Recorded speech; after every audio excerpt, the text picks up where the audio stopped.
Hello friends, I am Bhaniram डाल। दोस्तों, online agriculture ई platform पर आपका एक बार फिर से स्वागत है।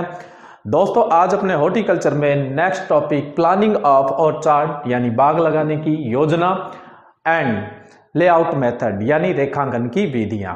देखो, सबसे पहले अपने बात करते हैं बाग लगाने की योजना की। देखो, कोई भी काम करते हैं अगर योजनाबद्ध तरीके से करते हैं, प्लानिंग के तरीके से करते हैं तो उसके सफलता के चांसेस बहुत बढ़िया होते हैं। और वही प्लानिंग अगर आपने पेपर पे की है तो उस प्लानिंग का तो कोई मुकाबला भी नहीं है। जैसे आप पढ़ रहे हैं, तैयारी कर रहे हैं, जिस भी एग्जाम की, कॉम्पिटिटिव एग्जाम की तैयारी कर रहे हैं, उस एग्जाम को पूरी प्लानिंग के साथ आप कर रहे हो, उसका हर एक प्लान आपने नोट कर रखा है और फाइनली आपने टारगेट बना रखा है, तो आपको कामयाब होने से कोई नहीं रोक सकता। आप बिना प्लानिंग के पढ़ रहे हैं, जैसे एक आवारा पशु होता है, वो क्या होता है, उसकी कोई प्लानिंग नहीं है, वो बस निकल गया, जिस तरफ चला गया उसकी गर्दन हो गई, बस वो उधर ही घूमता रहा है, उसके पास शाम को कोई अचीवमेंट नहीं है एक तरह से। लेकिन आपने अपना एक टारगेट सेट कर रखा है और उसके अकॉर्डिंग आपकी प्लानिंग है। प्लानिंग कब होगी? जब टारगेट होगा। टारगेट के अकॉर्डिंग प्लानिंग कर रखी है आपने और उस प्लानिंग के हिसाब से ही आप चलते जा रहे हैं। ये मेरे सब्जेक्ट है, मुझे ये यहाँ से पढ़ना है, ये मेरे लिए कोचिंग ठीक है या ये मेरे लिए सेल्फ स्टडी ठीक है। कोचिंग कोई जरूरी नहीं है, सेल्फ स्टडी भी कर रहे हो, मेरा मतलब प्लान का हिस्सा बता रहा हूं मैं भी। मेरे को ये सेल्फ स्टडी करनी है, रोजाना इतने घंटे पढ़ना है, मेरा टाइम पढ़ने का ये होगा, और उस प्लानिंग को आप पूरी तरह से फॉलो करते जा रहे हैं तो टारगेट आपका है, आपको कोई नहीं रोक सकता है।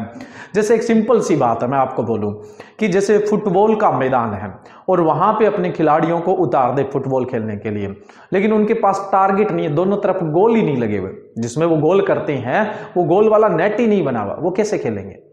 इधर उधर बस उसके पैर मारते रहेंगे, किक मारते रहेंगे, कोई रिजल्ट तो नहीं चाहिए उनको। 1 घंटे खिला दो, 2 घंटे खिला दो। जब गोल लगा दिए, दोनों तरफ नेट लगा दिया, तब क्या करेंगे? वो बॉल को उसमें धकेलने के लिए एक प्लानिंग करेंगे, छोटे पास, बड़े पास, ये फॉरवर्ड खेलेगा, ये बैकवर्ड खेलेगा, ये गोलकीपर है। तब वो पूरे प्लानिंग के साथ तब जाके उनको कुछ रिजल्ट मिलेगा, तब कुछ अचीवमेंट मिलेगी। नई टीम उतरी है, 1 बार हारेगी, 2 बार हारेगी, जीतेगी क्यों? क्योंकि उसका प्लान है उसके पास। इसलिए तो प्लानिंग हर काम के लिए जरूरी है। कोई सी भी फसल लगाओ, प्लानिंग के साथ लगाओगे तो बढ़िया प्रोडक्शन लेंगे। लेकिन फिर भी प्लानिंग जो सबसे ज्यादा इंपॉर्टेंट होती है वो बाग लगाने के लिए बहुत इंपॉर्टेंट होती है। उसका कारण क्या होता है? जैसे मान लो आपने 1 वर्षीय, जैसे कोई सस्य विज्ञान एग्रोनॉमी की क्रॉप लगाई या कोई वेजिटेबल क्रॉप लगाई, 3 महीने की, 4 महीने की, 5 महीने की फसल है। आपकी प्लानिंग अच्छी नहीं थी, आपका सिलेक्शन ऑफ सीड अच्छा नहीं था, वेराइटी अच्छी नहीं थी, प्रोडक्शन गिर गया, लेकिन नुकसान कितने टाइम हुआ? 3 महीने, 4 महीने, 5 महीने, इससे ज्यादा तो नहीं हुआ। लेकिन आम का बाग लगाने जा रहे हो, खजूर का बाग लगाने जा रहे हो, मैंगो ऑर्चार्ड लगा रहे हो, डेट पाम ऑर्चार्ड लगा रहे हो, उसमें कोई कमी रख दी तो ये पूरे जीवन खलेगी और हमेशा नुकसान देगी, क्योंकि ये बहुवर्षीय है, तो इसमें कोई कमी नहीं छोड़ सकते। इसलिए आपकी जो प्लानिंग है वो सॉलिड होनी चाहिए। अब आपसे कभी इंटरव्यू में या एग्जाम में क्वेश्चन पूछ लिया जाए कि प्लानिंग सबसे इंपॉर्टेंट कौन सी क्रॉप्स के लिए होती है, तो आप समझ गए होंगे जो ऑर्चार्ड क्रॉप है यानी बाग वाली फसलें, यानी फल वाली फसलें या प्लांटेशन क्रॉप है, उनके लिए योजना बहुत महत्वपूर्ण होती है। बिना योजना के काम करोगे तो नुकसान आपको उठाना पड़ता है। अब योजना बनाते समय अपने को किन किन बातों का ध्यान रखना चाहिए, यानी बाग लगाने के लिए किन किन चीजों की अपने को आवश्यकता होगी। सबसे पहले अपने बात करें, बाग लगाने के लिए हमें जरूरत है सबसे पहले लैंड देखने की, भूमि के बारे में अपने को सोचना है। जब आप सिलेक्शन ऑफ लैंड कर रहे हो तब आपको 2 चीजें देखनी है यहाँ पे, एक तो जो लैंड है उसकी क्वालिटी और दूसरा उसका लोकेशन। लोकेशन यानी कौन सा उसका स्थान है, क्वालिटी का मतलब है उसका गुण कैसा है। सबसे पहले तो अपने स्थान की बात करें। देखो, बाजार के आसपास वाले एरिया में अगर आपका बाग है, ये मार्केट है, इसके पास वाले एरिया में अगर आपका बाग है तो बाग के जो फल वगैरह है उसको मार्केट लाने में कोई ज्यादा आपका खर्च नहीं होगा। उसके अलावा बाग से लोग फल खरीदने ज्यादा आएंगे क्योंकि बाग क्या है, बिल्कुल अपने पास में है।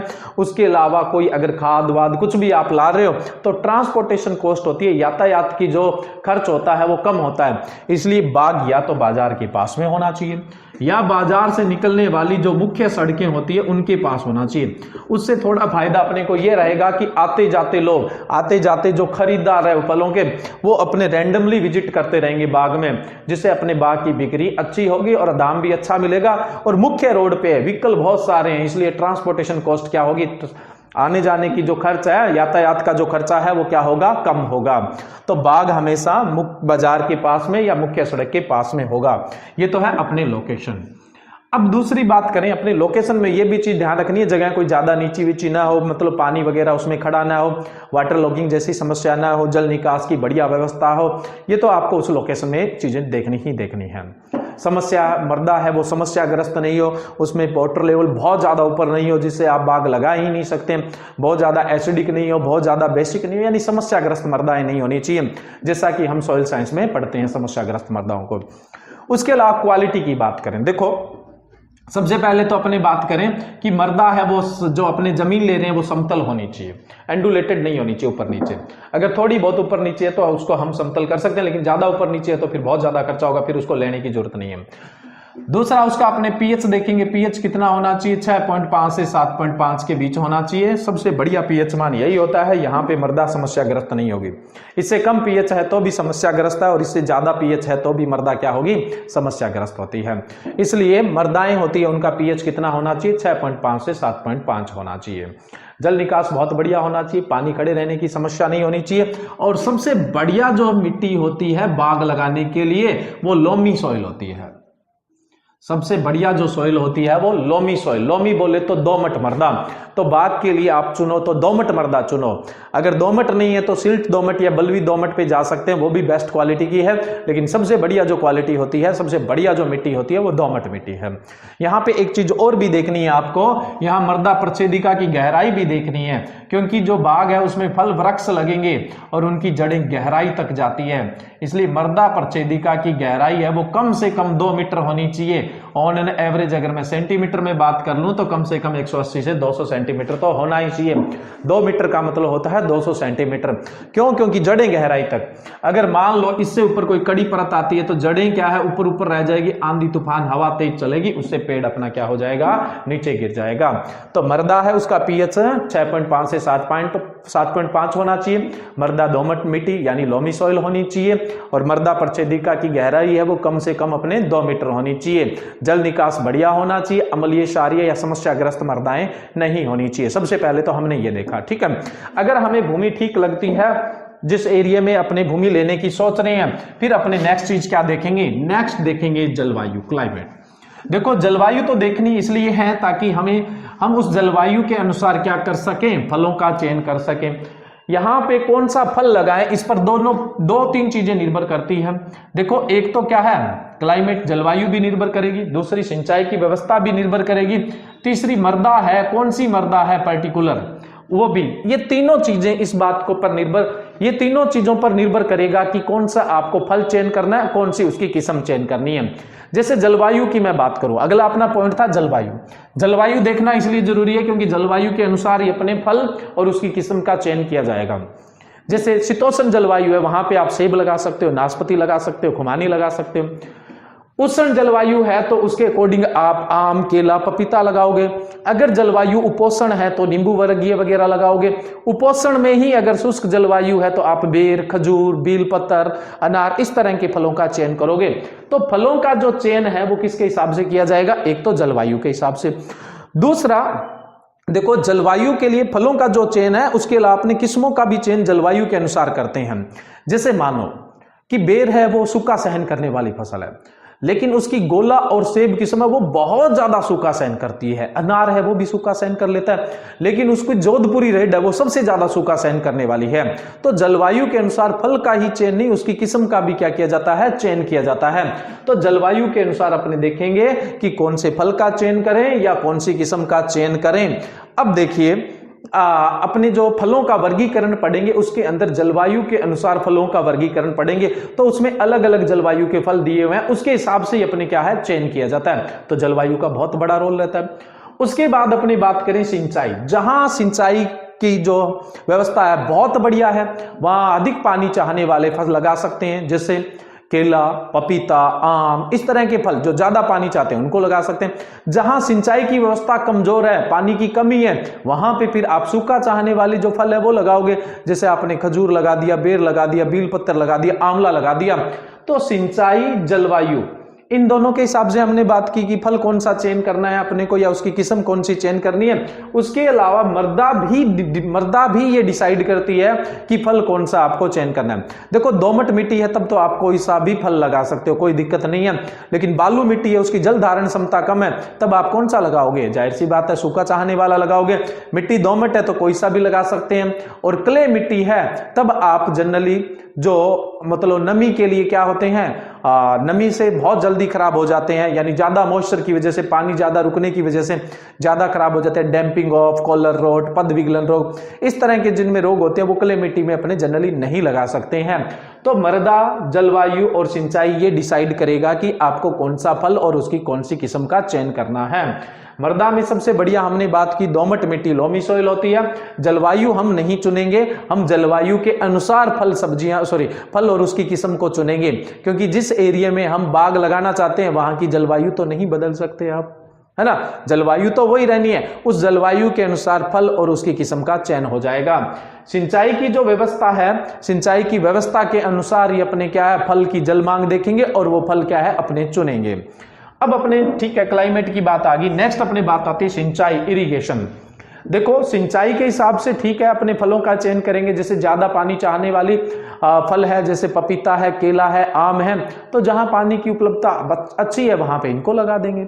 कम पानी की उपलब्धता है वहां पे बेर, खजूर, आंवला, अनार, बेलपत्र ऐसे फल लगा देंगे। मध्यम पानी की उपलब्धता है तो मध्यम पानी चाहने वाले जैसे नींबू वर्गीय फल वगैरह है इनको लगा देंगे। तो सिंचाई पर भी निर्भर करेगा कि कौन सा फल चुनना है या उसकी कौन सी किस्म चुननी है। उसके लिए अलावा जब बात आती है सिंचाई की, तो हमें सिंचाई की कौन सी विधि काम में लेनी चाहिए। देखो अगर पारंपरिक विधियों के अंदर बात करें तो पारंपरिक विधियों के अंदर अपने को सिंचाई विधि काम में लेनी चाहिए छल्ला विधि, या जिसको अपने वल्य विधि बोलते हैं, या फिर अपने इंग्लिश में जिसको क्या बोल देते हैं, रिंग विधि बोलते हैं, जिसका लेआउट इस तरह का होता है। ठीक है, इसमें क्या होता है, बीच में नाली होती है, दोनों तरफ पेड़ होते हैं और उनको अलग अलग सप्लाई दे दी जाती है। इसको अपने छल्ला विधि, वल्य विधि, या फिर इंग्लिश में इसको रिंग मेथड बोल दिया जाता है। देखो इसका क्या फायदा होता है, जैसे इस नाली से पानी आ रहा है, इसमें अपने पानी दिया, इसमें पानी दिया और उसके बाद इसको बंद कर दिया, इसका पानी इस नाली में वापस नहीं आएगा। मान लो इस पौधे की जड़ों में कोई रोग है तो उसका संक्रमण दूसरे में नहीं पहुंचेगा। इसमें जितना पानी देना चाहते हो उतना देके इसको बंद कर दो, जितना इसमें देना चाहते हो उतना उसमें देके बंद कर दो, यानी पानी की मात्रा है वो पहले पौधे और आखिरी पौधे में एक जैसी ही होती है। इस विधि का ये भी फायदा है। साथ में इस विधि में जहां पर तना लगेगा उसके पास अपने को मिट्टी चढ़ा देनी चाहिए, ताकि तने के पास पानी लगने की वजह से आर्द्र गलन यानी डैम्पिंग ऑफ जैसा, या तना विगलन यानी स्टेम रोड जिसको बोलते हैं, या कॉलर रोड बोल देते हैं, इस तरह के रोग देखने को न मिले, इसलिए तने के पास अपने को यहाँ पे मतलब मिट्टी चढ़ा देनी चाहिए। इसको अपने रिंग मेथड बोलते हैं, या वल्य विधि या छल्ला विधि। पारंपरिक विधियों के अंदर जो पुरानी विधियां हैं उनके अंदर सिंचाई देने की यही बढ़िया विधि है। लेकिन अगर हम तुलना करें आधुनिक विधियों के साथ, है ना, जो मॉडर्न टेक्निक्स है, देखो मॉडर्न टेक्निक्स या मॉडर्न इरिगेशन मेथड कौन कौन से हैं, ड्रिप इरिगेशन यानी बूंद बूंद सिंचाई विधि, या जिसको आप माइक्रो इरिगेशन बोलते हो, दूसरा स्प्रिंकलर इरिगेशन फुहारा विधि, और तीसरा रेनगन मेथड जो होता है। रेनगन और फुहारा विधि तो आप बाग में तो काम में नहीं ले सकते, क्योंकि पानी तो क्या होगा उसमें तो छिड़का जाएगा, यहाँ तो पेड़ है, पेड़ों पे पानी गिरेगा, प्रॉपर डिस्ट्रीब्यूशन नहीं होगा, तने पे पानी गिरेगा तो उनमें आदर गलन जैसी या तना गलन जैसी समस्या हो जाएगी। तो बूंद बूंद सिंचाई विधि है वो आप अपना सकते हो। फुहारा विधि तो बाग में आ ही नहीं सकती, न ही रेनगन मेथड आ सकता। फुहारे का बड़ा ग्रुप होता है उसको रेनगन बोलते हैं। बाकी और ज्यादा समझना है तो आप सिंचाई वाला टॉपिक है वो देखिए, ठीक है। तो अपने यहाँ पे बूंद बूंद सिंचाई विधि को काम में लेना चाहिए। बूंद बूंद सिंचाई विधि काम में लेने से कई फायदे हैं, यानी माइक्रो इरिगेशन या फिर ड्रिप इरिगेशन लेने से कई फायदे होते हैं। एक तो 50 से 70% जल की बचत होती है। दूसरा फायदा यह है कि उर्वरक की बचत 30 से 40% के आसपास हो जाती है। उसके अलावा अपने क्या है, पानी का जो उपयोग होता है वो बहुत बढ़िया होता है, क्योंकि जब अपने ड्रिपर है वो सिर्फ कहाँ लगे होंगे, जड़ के क्षेत्र में, पानी उसी क्षेत्र में मिलेगा जहां जड़ है, बाकी जो एरिया जहां पानी जरूरत ही नहीं है वहां पे नहीं जाएगा, जिससे पानी की जो दक्षता है, उपयोग क्षमता है वो बहुत अच्छी होगी। पानी जितना अपने देते हैं उसका लगभग 90% है वो यहाँ पे उपयोग में हो जाता है। तो सबसे ज्यादा जो जल की दक्षता होती है, सिंचाई जल की दक्षता, वो फुहारा विधि के अंदर होती है, सॉरी फुहारा नहीं, बूंद बूंद सिंचाई विधि में होती है, 95% तक होती है। सिर्फ जड़ों में ही पानी मिलेगा, बीच वाले एरिया में पानी नहीं मिलेगा। यहाँ पानी नहीं होगा तो खरपतवार जैसी समस्याएं नहीं देखने को मिलेगी, बिना पानी के खरपतवार उगेंगे नहीं। तो अगर बाग के लिए बात करें तो सबसे बढ़िया विधि होती है वो बूंद बूंद सिंचाई विधि होती है, यानी ड्रिप इरिगेशन होता है। उसके बाद अगर पारंपरिक विधियों में अपने बात करें तो पारंपरिक विधियों में सबसे बढ़िया विधि जो होती है वो कौन सी, सल्ला बल्ले, या फिर जिसको अपने रिंग मेथड बोल देते हैं, वो सबसे बढ़िया विधि होती है। उसके अलावा देखो, जहां पर ट्यूबवेल, ठीक है, कुएं, तालाब या नदियां, वहां पर ये सिंचाई की व्यवस्था है, वहां तो कोई दिक्कत नहीं है। लेकिन जहां नहरों से सिंचाई होती है तो नहरों का क्या होता है, एक टाइम होता है आने का, बीच में 15 दिन नहीं आती है, 15 दिन आगे, बीच बीच में कई बार महीने के लिए भी रुकावट हो जाती है। तो जिन क्षेत्रों के अंदर क्या होता है, केनाल इरिगेशन होता है, कहने का मतलब नहरों द्वारा सिंचाई होती है, वहां पर आप पूरी तरह से नहर पे निर्भर न रहिए, वहां पे अपने को एक पानी का टैंक है वो खेत में बनाना चाहिए। हो सकता है हमारा सीजन और जरूरी देना था पानी और उस समय नहर की बंदी आ गई है, तो वो पानी जो टैंक है हमारा उसमें हमने पानी एकत्रित कर रखा है, तो उससे अपने पानी दे देंगे। और टैंक से अगर आप एक्स्ट्रा इनकम लेना चाहते हो तो इसके अंदर मछली पालन करके आप इससे एक्स्ट्रा इनकम भी ले सकते हैं। नेक्स्ट अपने बात करें लेबर, मजदूर। देखो, बाग के बहुत सारे जो काम है वो लेबर के द्वारा ही होने वाले हैं। मान लो कि हम ऐसी जगह बाग लगा लें जहां लेबर की प्रॉब्लम और तुड़ाई का समय आए, उस समय अपने को लेबर नहीं मिले तो अपने तो फल खराब हो जाएंगे। इसलिए अपने जब बाग लगाने के लिए सोच रहे हैं किसी एरिया में, तो वहां पर अपने को क्या है, लेबर फैसिलिटी भी देखनी है, मजदूरों की भी व्यवस्था अपने को देखनी होती है। ठीक है, जो पहले हमने भूमि देखी, उसके बाद जलवायु के अनुसार फल का और उसकी किस्म का सोचा, सिंचाई भी साथ में अपने ध्यान में रखी और उसके हिसाब से अपने फल और उसकी किस्म का सोचा। उसके अलावा हमने ये भी डिसाइड किया भी हम सिंचाई की कौन सी विधि काम में लेंगे, किस तरह से सिंचाई देंगे। उसके बाद में हमने लेबर की व्यवस्था भी देख ली है, ये भी ठीक है। नेक्स्ट अब अगला अपने क्या सोचेंगे, देखो जितना जो एरिया है वो हम लेने जा रहे हैं बाग लगाने के लिए, तो बाग तो बहुत ही अट्रैक्टिव चीज है, फल है, लोगों को अट्रैक्ट करेंगे, जाहिर सी बात है। तो इसका प्रोटेक्शन बहुत जरूरी है, लोगों से भी जरूरी है और आवारा पशुओं से भी जरूरी है। आवारा पशुओं से क्योंकि अट्रैक्टिव है, चलता फिरता है, कोई बाउंड्री नहीं है, तो फल तो कोई भी तोड़ सकता है। तो इसके लिए हमें प्रोटेक्शन चाहिए और जो आवारा पशु है उनके लिए भी अपने को क्या है, प्रोटेक्शन चाहिए। अब हम क्या करेंगे, जो जगह ले रहे हैं उसके बारे में सोचेंगे कि इसके चारों तरफ हम किस तरह से प्रोटेक्शन कर सकते हैं। ये प्रोटेक्शन आपके पास जो पैसा है, यानी आपका जो इन्वेस्टमेंट है उस पर डिपेंड करेगा। अच्छा इन्वेस्टमेंट है तो आप वॉल दीवार बना सकते हैं, ठीक ठाक है तो आप क्या करोगे, फेंस तारबंदी करवा दोगे, और भी कम है तो आप झाड़ी नुमा जो पौधे होते हैं उनको लगवा दोगे, यानी जैविक बाड़ बना दोगे। जब पौधे लगाए जाते हैं झाड़ी नुमा पौधों से जब बाड़ बनाई जाती है तो उसको जैविक बाड़ बोल देते हैं। तो जैविक बाड़ बनाएंगे जिससे अपने क्या हो जाएगा, प्रोटेक्शन हो जाएगा। तो जैविक बाड़ बनाने के लिए कौन कौन से पौधे काम में लेते हो, जैसे विलायती बबूल काम में लेते हो, उसके अलावा जंगल जलेबी काम में लेते हो, उसके अलावा कट करंज काम में लेते हो, मेहंदी काम में ले सकते हो, रतन जोत काम में ले सकते हो, करोंदा है उसको भी आप काम में ले सकते हो। तो ये कुछ ऐसे झाड़ी नुमा पौधे हैं जिनसे आप क्या है, जैविक बाड़ बना सकते हैं। अगर आप मेहंदी काम में लेते हो तो उसका ये फायदा है कि उसकी पत्तियां तोड़ के भी आप बेच सकते हो। अगर करोंदा की झाड़ियां काम में लेते हो तो उसका ये फायदा होता है कि उसके बीज भी आप बेच सकते हो। सॉरी, जेट्रोफा रतन जोत अगर काम में लेते हो तो उसके बीज भी बेच सकते हो। अगर आप करोंदा काम में लेते हो तो उसके फल तोड़कर भी आप क्या कर सकते हैं, बेच सकते हैं। तो यहाँ पे कुछ ऐसी जैविक बाड़ चुनिए ना जिससे 2 रुपए आमदनी भी हो जाए, तो फिर बहुत बढ़िया बात हो जाएगी। तो नेक्स्ट प्लानिंग में अपने क्या था, बाड़ अथवा दीवार बनाना। तो बाड़ अथवा दीवार क्यों जरूरी है ये बता दिया। नेक्स्ट मान लो ये अपने नॉर्थ साउथ ईस्ट वेस्ट है ना, ये हिस्सा है। मान लो अपने जैसे भारत में बहुत सारे जैसे इलाके हैं, मैं बात करूं राजस्थान, कुछ पंजाब का इलाका, कुछ हरियाणा का, कुछ गुजरात का, वहां लू की समस्या बहुत होती है। और लू जो चलती है वो नॉर्थ वेस्ट से चलती है, उत्तर पश्चिम से। लू होती क्या है, गर्मियों के महीनों में चलने वाली तेज गर्म हवाओं को अपने क्या बोलते हैं, लू बोलते हैं। जब ये लू आती है तो इससे क्या नुकसान होता है, बहुत तेजी से होती है, फल फूल झड़ जाते हैं और गर्म तेज हवा है, इससे वाष्पीकरण और वाष्पोत्सर्जन बहुत ज्यादा बढ़ता है, जिसकी वजह से क्या होता है, बहुत सारे जो फल फूल है वो भी झड़ते हैं और वाष्पीकरण और वाष्पोत्सर्जन की वजह से पानी की कमी भी आ जाती है। तो अपने इस प्रतिकूल दशा से, यानी ये जो एडवर्स कंडीशन है हर साल आनी है ये लू, इससे बचने के लिए क्या करेंगे, बाग के उत्तर पश्चिम दिशा के अंदर, उत्तर पश्चिम दिशा की ओर बड़े फैलने वाले पेड़ लगा देंगे, जिससे हवा की कुछ गति कम हो जाएगी, फल फूल नहीं झड़ेंगे, पौधों की शाखाएं वाखाएं नहीं टूटेगी, उसके अलावा हमें वाष्पीकरण वाष्पोत्सर्जन कम होगा, जिससे पानी का हास कम होगा। तो बड़े फैलने वाले पेड़ इस तरफ लगाएंगे, नॉर्थ वेस्ट की तरफ। आपसे पूछ लें कि वायुरोधी वृक्ष, यानी जो विंड ब्रेकर बोलते हैं इनको इंग्लिश में, सॉइल के अंदर अपने सॉइल इरोजन वाला टॉपिक है, यानी मृदा क्षरण वाला, उसमें ये पूरी तरह से क्लियर किया गया है। तो जो अगर अपने पूछ ले कि विंड ब्रेकर किस साइड लगाना चाहिए या फिर वायुरोधी वृक्ष किस तरफ लगाने चाहिए, तो सीधा उसने कुछ नहीं बोला किससे बचने के लिए, सीधा बोला है तो अपने इंडिया में ज्यादा प्रॉब्लम है लू की, तब हम बोलेंगे उत्तर पश्चिम दिशा की ओर लगाना चाहिए।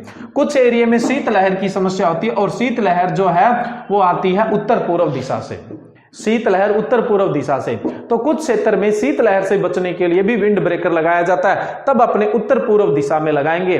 लेकिन जब आपसे एग्जाम में पूछें कि शीतलहर से बचने के लिए कौन सी दिशा में लगाते हैं, तभी आप बोलोगे कि उत्तर पूर्व दिशा में। सीधा आपसे पूछ लिया वायुरोधी वृक्ष किस दिशा में, तो उत्तर पश्चिम में। लू से बचने के लिए पूछ ले तो भी उत्तर पश्चिम में। हाँ, पर्टिकुलर ये पूछ ले कि शीतलहर से या ठंडी हवा से बचने के लिए वायुरोधी वृक्ष किस दिशा में होने चाहिए, तब किस दिशा में होने चाहिए, उत्तर पूर्व दिशा के अंदर होने चाहिए।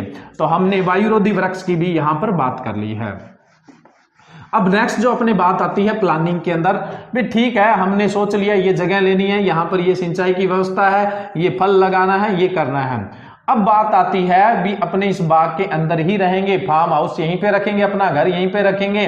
तो एक तो उसका मेन गेट तो रोड की तरफ होगा, सड़क जो होगी उसकी तरफ होगा। अब हमें यहां पर ऑफिस भी बनाना है, अपना कार्यालय भी। देखो अपने यहाँ भारत में किसान क्या है, एक प्रोड्यूसर है ना, एक कॉरपोरेट की तरह ही हो सकता है, लेकिन वो सोचे तो किसान हमेशा ही खुद को कमजोर समझता है। देखो कुछ तो नीतियां ऐसी है ना, सरकारी नीतियां, या कुछ अपने एजुकेशन ऐसा है, और कुछ क्या है किसान छोटे हैं, और उसके अलावा किसान कुछ सोचता ऐसा है, कई समस्याएं एक साथ है, जिसकी वजह से भारत की कृषि है वो पीछे है। तो अगर किसान बाग लगाता है तो उसका पूरा व्यवसायीकरण करें तो वो क्या है और ज्यादा आमदनी कमा सकता है। तो हमें बाग में एक अपना कार्यालय ऑफिस भी रखना चाहिए, और अपना आवास अगर अपने चाहते हैं तो आवास भी बना सकते हैं। अगर हमें कार्यालय बनाना होता है तो हमेशा प्रवेश द्वार पे ही बनाना चाहिए। कौन आ रहा है कौन जा रहा है लेखा जोखा रहेगा। कोई आदमी आते जाते समय फल खरीदने या कुछ चीजों की इंक्वायरी करना चाहता है तो भी कर सकता है, और पूरी तरह से मतलब मजदूर कब आ रहा है, कितने टाइम आ रहा है, क्या कुछ आ रहा है, वो पूरे का पूरा यहाँ लेखा जोखा भी नोट हो सकता है। तो अगर बाग में आप ऑफिस या कार्यालय बनाते हो तो हमेशा प्रवेश द्वार पे होना चाहिए, और घर है वो केंद्र में होना चाहिए। उसका ये फायदा है कि इसमें प्राइवेसी रहेगी, आने वाली लेबर या कुछ लोग वगैरह डिस्टर्ब नहीं करेंगे। तो सेंटर में मतलब घर जो होता है वो हमेशा कहाँ होना चाहिए, केंद्र के अंदर होना चाहिए। इससे एक और फायदा है, घर अगर अपने बाग में बना रहे हैं तो उसके ऊपर चबूतरा बनाएंगे और उसके ऊपर खड़े होकर पूरे बाग को हम देख सकते हैं, जिससे हमारे पूरे बाग की क्या हो जाएगी, निगरानी।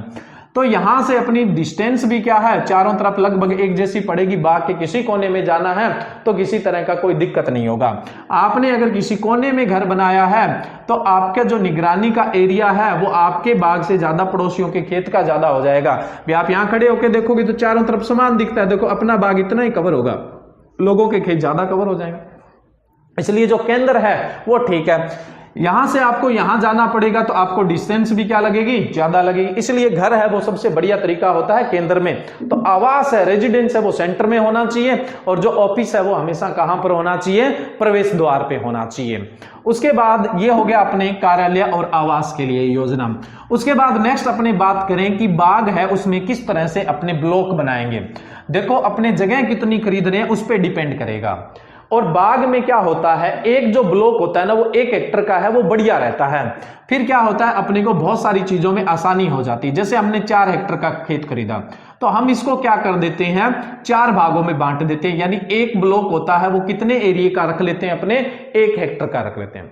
एक जो ब्लॉक होता है वो कितने का रखना चाहिए, अपने को 1 हेक्टर का रखना चाहिए। तो अपने ब्लॉक में अगर उसको डिवाइड कर रहे हैं तो 1-1 हेक्टर के ब्लॉक में उसको डिवाइड कर लेना चाहिए। उसके बाद नेक्स्ट जो अपनी योजना आती है उसके अंदर ये आती है कि हमें रोड व रास्ते किस तरह से बनाने चाहिए।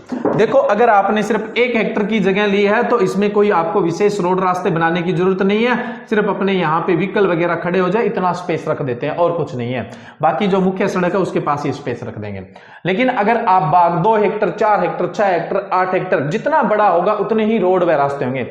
रोड का मतलब क्या है, चौड़े से है। जब आपका बाग है वो कम से कम 4 हेक्टर या इससे ज्यादा का है तब तो आप उसमें रोड रखिए। और रोड कैसा होता है, चौड़ा होता है, यानी 2 व्हीकल आराम से एक दूसरे को क्रॉस कर जाए। तो रोड जब बनाओगे, रोड का मतलब है पक्के से, है ना, बजरी डाल दी या फिर आपने रोड़ी बिछा दी या डामर की बना दी, कैसे भी करके। तो जो रोड बनती है उसका मतलब पक्के से, और वो 15 से 20 फीट है ना, वो चौड़ी होनी चाहिए। और अब हर जगह रोड नहीं बनेगी, एक एक ब्लॉक के बीच में अपने क्या करेंगे, रास्ता बना देंगे। रास्ते का मतलब है कच्चा, और इसमें एक व्हीकल ही मतलब क्रॉस हो जाए कोई दिक्कत नहीं है। तो ये अपने कितना रखेंगे, 7 से 10 फीट, जिससे अपना ट्रैक्टर वैक्टर यहां से आसानी से निकल जाए। और ये रोड चौड़ी इसलिए बनाई है, जैसे हम कोई ट्रक वगैरह यहाँ लाके खड़ा कर दिया, उस पर लोडिंग कर रहे हैं, अनलोडिंग कर रहे हैं, यहाँ दूसरा साधन इसके पास से निकाल रहे हैं, तो कोई दिक्कत नहीं है। तो रोड है और जो पाथ है यानी सड़क व रास्ते जो है वो बाग के आकार पे डिपेंड करते हैं। तो अगर बड़ा बाग है तो उसमें कुछ रोड भी होगी, रोड होगी वो 15 से 20 फीट चौड़ी, और जो रास्ते होते हैं वो 7 से 10 फीट चौड़े होते हैं। ठीक है, तो रोड व रास्तों की भी अपने बात होगी। उसके अलावा आप बाग में रह रहे हो, बाग में पशु भी तो रख रहे हैं साथ में घर में, तो उन जैसे ये घर है, यहाँ आप पास में ही पशु रख रहे हो, तो यहाँ कंपोस्ट वगैरह के भी गड्ढे आपको बना देने चाहिए, जिससे गोबर की खाद को भी आप सड़ाओ गलाओगे और अपने खेत का जो अवशेष है उसको भी सड़ा गला के बढ़िया खाद तैयार कर लोगे। तो हमेशा ही कंपोस्ट के गड्ढे बनाने चाहिए। कंपोस्ट के गड्ढे घर से ज्यादा दूर नहीं, थोड़ी दूर हो, जिससे बदबू वगैरह नहीं आए ना घर में, और हवा जिस तरफ से ज्यादा चलती है उस तरफ नहीं है, उसके विपरीत दिशा में होना चाहिए, जिससे उसकी बदबू वगैरह अपने घर में नहीं आए। लेकिन कंपोस्ट के गड्ढों का ये फायदा रहेगा कि जो खेत का जितना भी अवशेष है उसको अपने सड़ा गला के बढ़िया खाद तैयार कर लेंगे, जो हमारे बाग में क्या होगी, काम आने वाली है। तो अपने कंपोस्ट के गड्ढों की भी बात होगी। अब नेक्स्ट आती है सिंचाई की नालियों की। देखो, जैसे अगर हम पारंपरिक विधि ले रहे हैं, कौन सी, छल्ला विधि या वल्य विधि, तो अगर हम नालियां जहां जहां बना रहे हैं, नालियां बिल्कुल सीधी होनी चाहिए, पक्की होनी चाहिए, जिससे पानी निक्षालन से उसका नुकसान न हो। और नालियां ज्यादा चौड़ी नहीं होनी चाहिए, बस जितना पानी की क्षमता है बस उतनी ही चौड़ी, ज्यादा चौड़ी होगी तो स्थान घेरेगी। उसके अलावा अपने जब नाली को मोड़ते हैं तो वो 90 डिग्री कोण पे लगभग कट जानी चाहिए। ऐसा नहीं है कि ज्यादा घुमाव दो, ज्यादा घुमाव दोगे तो अपना स्पेस होगा वो क्या होगा, खराब होगा। और अगर आप ड्रिप इरिगेशन ले रहे हो तब तो सारा का सारा खेल पाइपों का, तब तो ज्यादा सोचने की जरूरत ही नहीं है। अगर नालियों की बात है तो अपने इस तरह से करेंगे। बाकी जब आप बाग लगा रहे हो उसके बाद हो सकता है बीच बीच में आप फसल लेने का सोचो, इंटरक्रॉपिंग करने का सोचो, तो वहां पे अगर नालियों की संख्या जितनी कम होगी तो वो इंटरक्रॉपिंग अपने क्या है, उतनी ही ज्यादा ले सकते हैं। तो जब आप योजना बनाओ तो इन सब बातों का आपको ध्यान रखना पड़ेगा। नेक्स्ट अपने बात करें रेखांकन की विधियां, ये तो होगी योजना की बात। अब आती है, अब हमने क्या किया, जैसे ये बाग है, इसमें योजना में ये बात कर ली भी, इतने इसमें ब्लॉक होने चाहिए, ये घर होना चाहिए, नालियां होनी चाहिए, उसके अलावा जो भी सिस्टम था सारे की प्लानिंग के अंदर बात कर ली है। अब बात करेंगे कि कौन सा पौधा कहां पर लगना चाहिए, यानी पौधे कहां कहां लगने चाहिए। जहां जहां पर पौधे लगने चाहिए वहां वहां पर अपने चुनने से क्या कर लेते हैं, ऐसे चिन्ह बना देते हैं ना। तो इनको चिन्हित करना, कौन सा पौधा कहां पर लगेगा, इस चीज को चिन्हित करना क्या कहलाता है, उद्यान का रेखांकन कहलाता है। उद्यान के रेखांकन की कई विधियां हैं, जिसमें से मोटे मोटे तौर पे अपने 6 विधियां पढ़ लेते हैं, उसके साथ अपने 7वीं 8वीं भी पढ़ सकते हैं। ठीक है, तो उद्यान के रेखांकन की विधियों से मतलब है बाग में ब्लॉक, बाग का जो ब्लॉक है यानी ऑर्चार्ड का जो ब्लॉक है उसके अंदर पौधा कहां लगेगा, इस बात के लिए चिन्हित करना क्या कहलाएगा, उद्यान का रेखांकन कहलाता है। ठीक है, अब उद्यान के रेखांकन में सबसे पहले विधि आती है वर्गाकार। वर्गाकार विधि को अपने इंग्लिश में बोल देते हैं स्क्वायर सिस्टम, वर्ग बोले तो स्क्वायर। देखो, वर्गाकार विधि क्या होती है, सबसे आसान, सबसे प्रचलित विधि, सबसे बढ़िया विधि। आप जितनी भी फसलें पढ़ते हो उसमें पौधरोपण दूरी पढ़ते हो, 10 × 10, 8 × 8, 9 × 9, 6 × 6, 7 × 7, 5 × 5, 3 × ये पढ़ते हो। इसका मतलब क्या हुआ, 10 × 10, इसका मतलब पहली दूरी है वो लाइन से लाइन की दूरी है और दूसरी दूरी है वो कौन सी है, पौधे से पौधे, दोनों बराबर है, इसका मतलब वर्गाकार विधि है। मेरा कहने का मतलब यहां है कि आपने जो विधि पढ़ी है फसल में वो वर्गाकार के हिसाब से पढ़ी है, पौधरोपण दूरी जो पढ़ी है, तो वर्गाकार विधि सबसे प्रचलित है, इसीलिए तो सिर्फ वर्गाकार के अनुसार ही क्या दिया जाता है, पौधरोपण दूरी दी जाती है। तो ध्यान रहे, वर्गाकार विधि सबसे आसान है, सबसे प्रचलित है, सबसे बढ़िया है और सबसे ज्यादा काम में ली जाती है। वर्गाकार विधि का मतलब क्या है, ऐसी विधि जिसके अंदर लाइन से लाइन की दूरी और पौधे से पौधे की दूरी, लाइन से लाइन की दूरी और पौधे से पौधे की दूरी बराबर होती है, यानी 4 पौधे मिलकर एक वर्ग का निर्माण करते हैं, 4 पौधे मिलकर एक वर्ग का निर्माण करते हैं, उस विधि को अपने कौन सी विधि कहा जाता है, वर्गाकार विधि कहा जाता है। 4 पौधे एक वर्ग का निर्माण करते हैं, इसका मतलब ये विधि कौन सी होगी, वर्गाकार। इसका मतलब लाइन से लाइन की दूरी, ये वाली दूरी और ये वाली दूरी क्या है, समान। वर्ग की परिभाषा क्या होती है, जिसकी चारों भुजाएं समान होती है वो वर्ग। तो यहाँ लाइन से ये पौधे से पौधे की दूरी और ये लाइन से लाइन की दूरी बराबर है, तो समझो एक वर्ग बनेगा, वर्ग बनेगा तो उसको वर्गाकार विधि कहते हैं।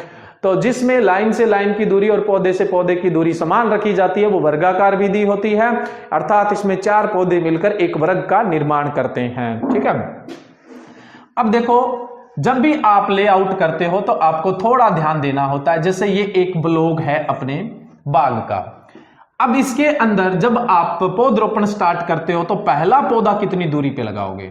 जैसे मान लो आपको पौधरोपण दूरी रखनी है, आम का बाग लगाते समय 10 × 10 मीटर रखनी है, पौधरोपण दूरी आपको कितनी रखनी है, 10 × 10 मीटर दूरी रखनी है। तो पहला पौधा आप लगाओगे 5 मीटर पे। देखो जब एक पौधे को आप लगाते हो उसके पास दूसरा पौधा लगाते हो, ये 10 × 10 मीटर पे लगाए हैं, तो एक पौधे को आपने फैलने के लिए जगह कितनी दी है, 5 मीटर दी है। तो आप यहां भी पहला पौधा के लिए जो निशान लगाओगे वो हमेशा 5 मीटर पे, इधर से भी माप लो, इधर से भी माप लो, और ये बीच में अगर कर्ण मापना चाहो तो वो भी माप के यहां पे इधर से और इधर से दूरी 5 मीटर आनी चाहिए, दोनों तरफ से दूरी 5 मीटर, वहां पे आप निशान लगा दीजिए। ऐसा इधर कोने पे आप करिए, 5 मीटर की दूरी पे निशान लगा दीजिए। जहां से अपने मतलब रेखांकन शुरू करते हैं उसकी जो बाउंड्री होती है ना, उस बाउंड्री से अपने जो पहला निशान लगाते हैं तो वो अपने दिखाएगी आगे आधार लाइन, बेस लाइन। यहां अपने क्या करते हैं, ये एक लाइन बना ली अपने, जैसे रस्सी वगैरह खींच देते हैं टाइट, है ना, यहां सरिये वरिये गाड़ के। तो ये जो पहली अपने यहां पे लाइन बना रहे हैं निशान लगा के, जैसे ये हमने यहां पे लाइन बनाई, चाहे हमने रस्सी खींच दी है, यहां पे क्रॉस लगा के सरिये गाड़े और यहां पे हमने रस्सी खींच दी, ठीक है। तो ये जो दूरी है वो कितनी होगी, 5 मीटर। जितनी पौधरोपण दूरी है उससे आधी दूरी होगी, क्योंकि पौधा इस यहां तो लास्ट बाउंड्री पे है, तो यहां 5 मीटर उसको जगह तो मिलनी चाहिए फैलने की।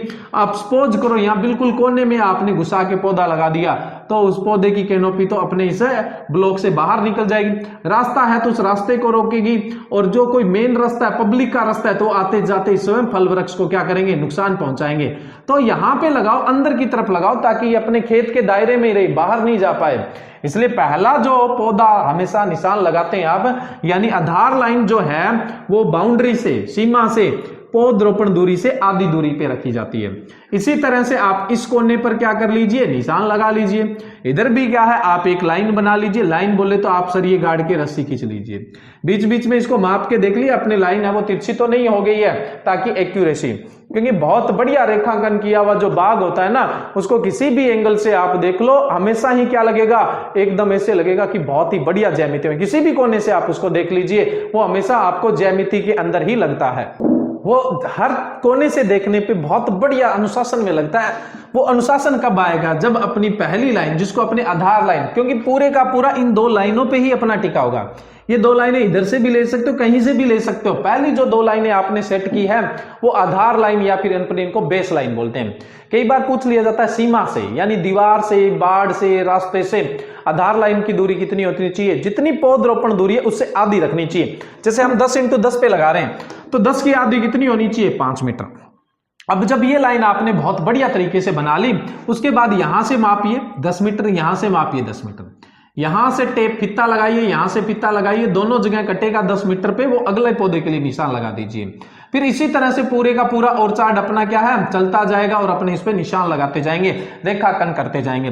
तो रेखांकन के लिए अपने को सबसे पहले बेस लाइन बनाना जरूरी होता है। बेस लाइन बनने के बाद ही अपने क्या करते हैं उसका आगे रेखांकन जारी रखते हैं। तो आप बेस लाइन को ध्यान में रखिए। उसके बाद जो पौधे लगा रहे हो वो आप अगर लाइन से लाइन की दूरी और पौधे से पौधे की दूरी समान रख रहे हैं तो उसको अपने क्या बोलते हैं वर्गाकार विधि। और जैसे आप ये पढ़ रहे हैं ना 10 × 10 मीटर, इसका मतलब ये तो दूरी है लाइन से लाइन की। पहली दूरी हमेशा लाइन टू लाइन होती है, दूसरी दूरी है पौधे से पौधे की यानी प्लांट टू प्लांट डिस्टेंस है। ये दोनों अगर बराबर है इसका मतलब कौन सी है वर्गाकार। अब आप सोच के देखो आपने सबसे ज्यादा आज तक पढ़ी कौन सी वर्गाकार। तो वर्गाकार सबसे प्रचलित है, दोनों दूरियां बराबर है, इसका रेखांकन करना आसान है। उसके अलावा जब आप इससे बाग लगा रखा है तो ट्रैक्टर इधर से निकाल दो इधर से निकाल दो कोई दिक्कत नहीं है। इसके बीच में इंटरकल्चर ऑपरेशन करना यानी खड़ी फसल के अंदर कोई भी काम कर रहे हो वो भी आसान होगा। और बीच बीच में अगर आप इंटरक्रॉपिंग कर रहे हो, अंतःसस्या कर रहे हो, बीच में कोई फसल लगा रहे हो जिस समय हमारा उत्पादन का सीजन नहीं है तो उस समय भी आपको कोई दिक्कत नहीं होती है। सभी तरीकों से ये विधि है वो सबसे बढ़िया होती है, ठीक है। अब कई बार आता है वर्गाकार विधि में पौधों की संख्या ज्ञात करना। कई बार क्या होता है एग्जाम में क्वेश्चन पूछ लिया जाता है, क्वेश्चन दे दिया जाता है, उसमें दूरियां दे दी जाती है और बोल दिया जाता है कि आप बताइए कि 1 हेक्टर के लिए पौधे कितने चाहिए, 2 हेक्टर के लिए पौधे कितने चाहिए। तो वर्गाकार विधि में आप पौधों की संख्या ज्ञात करने के लिए फॉर्मूला काम में लेते हो क्षेत्रफल, बोले तो एरिया। एरिया हमेशा मीटर स्क्वायर में लिखना होता है, बटा में लाइन से लाइन की दूरी इनटू पौधे से पौधे की दूरी, पौधे से पौधे की दूरी ये भी मीटर में होगी। ये फॉर्मूला है वर्गाकार विधि में। अगर आप इसको शॉर्ट में लिखना चाहते हैं तो ऐसा भी लिख सकते हैं एरिया मीटर स्क्वायर बटा L इंटू पी। L का मतलब लाइन से लाइन की दूरी और P का मतलब प्लांट टू प्लांट डिस्टेंस हो जाएगा, ठीक है। तो ये हमने फॉर्मूला लिख दिया। अब मान लो एक क्वेश्चन, आप उस क्वेश्चन को नोट करके निकालिए, मैं आपको यहां पे साथ साथ में बता देता हूं। एक किसान को 3 हेक्टेयर में, एक किसान को 3 हेक्टेयर में वर्गाकार विधि से आंवले का बाग लगाना है।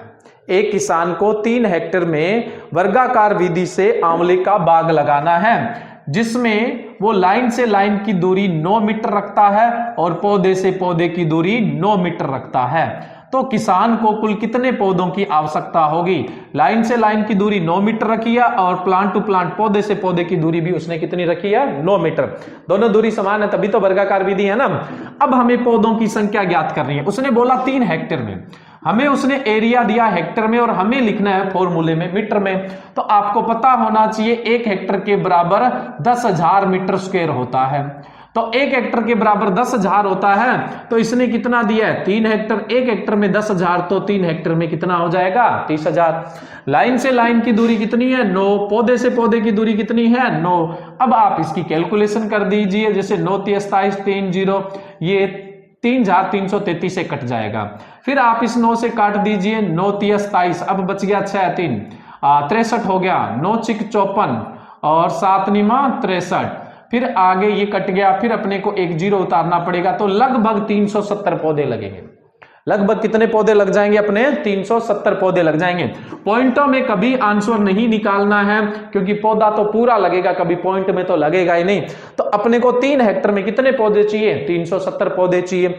अब एक क्वेश्चन मैं आपको और बता देता हूं, उसमें ध्यान रखना। जैसे क्वेश्चन बोल दिया कि एक किसान को 1 हेक्टेयर में अनार का बाग लगाना है। एक किसान को 1 हेक्टेयर में अनार का बाग वर्गाकार विधि से लगाना है जिसमें किसान लाइन से लाइन की दूरी 5 मीटर रखता है।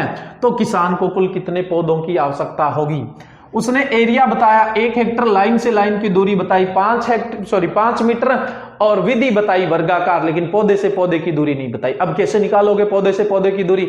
वर्गाकार विधि है, वर्गाकार विधि है तो लाइन से लाइन की दूरी और पौधे से पौधे की दूरी क्या होगी बराबर। एक दूरी दे दी तो दूसरी दूरी भी तो सेम ही होगी। 1 हेक्टेयर में कितना वर्ग मीटर होता है 10,000। उसने लाइन से लाइन की दूरी दे दी। अब सोचना नहीं पौधे से पौधे की दूरी किस तरह से निकालें या पाइथागोरस लगाएं, ऐसा नहीं करना है। लाइन से लाइन की दूरी है वही पौधे से पौधे की दूरी आ जाएगी। अब हम निकाल देंगे यहाँ पे कितने पौधे आ जाएंगे, ये अपने यहाँ पे लगभग 400 पौधे। राइट आंसर कितना आ जाएगा अपने 400 पौधे आ जाएंगे। तो इस तरह से अपने इसको में कैलकुलेशन करनी होती है। तो ये हो गया अपना पहला वर्गाकार विधि, ठीक है। अब हम बात करते हैं दूसरा आयताकार विधि, जिसको अपने क्या बोल देते हैं, रेक्टेंगुलर बोल देते हैं। रेक्टेंगुलर या आयताकार विधि। आयताकार विधि जो है वो इतनी प्रचलित विधि नहीं है। देखिए आयताकार विधि में क्या होता है, जैसे लाइन से लाइन की दूरी तो ज्यादा होती है और पौधे से पौधे की दूरी, ये लाइनें हैं, जो पौधे से पौधे की दूरी है ना वो कम रखी जाती है। जैसे हमने लाइन से लाइन की दूरी तो रख दी 10 मीटर और पौधे से पौधे की दूरी रख दी 8 मीटर। तो अब आमने सामने की भुजाएं तो बराबर है, लेकिन चारों भुजाएं बराबर नहीं है। आयत की परिभाषा क्या होती है, जिसकी आमने सामने की भुजाएं बराबर होती है, जो एक दूसरे के अपोजिट साइड होती है वो इक्वल होती है, तो उसको अपने आयत या रेक्टेंगुलर बोलते हैं। तो यही तो मैं यहां पे बता रहा हूं। तो ऐसी विधि जिसमें लाइन से लाइन की दूरी ज्यादा हो और पौधे से पौधे की दूरी कम हो, अर्थात 4 पौधे मिलकर एक आयत रेक्टेंगल का निर्माण करते हैं, उसको अपने आयताकार विधि बोलते हैं। और आयताकार विधि है वो इतनी प्रचलित विधि नहीं होती है जितनी वर्गाकार प्रचलित होती है।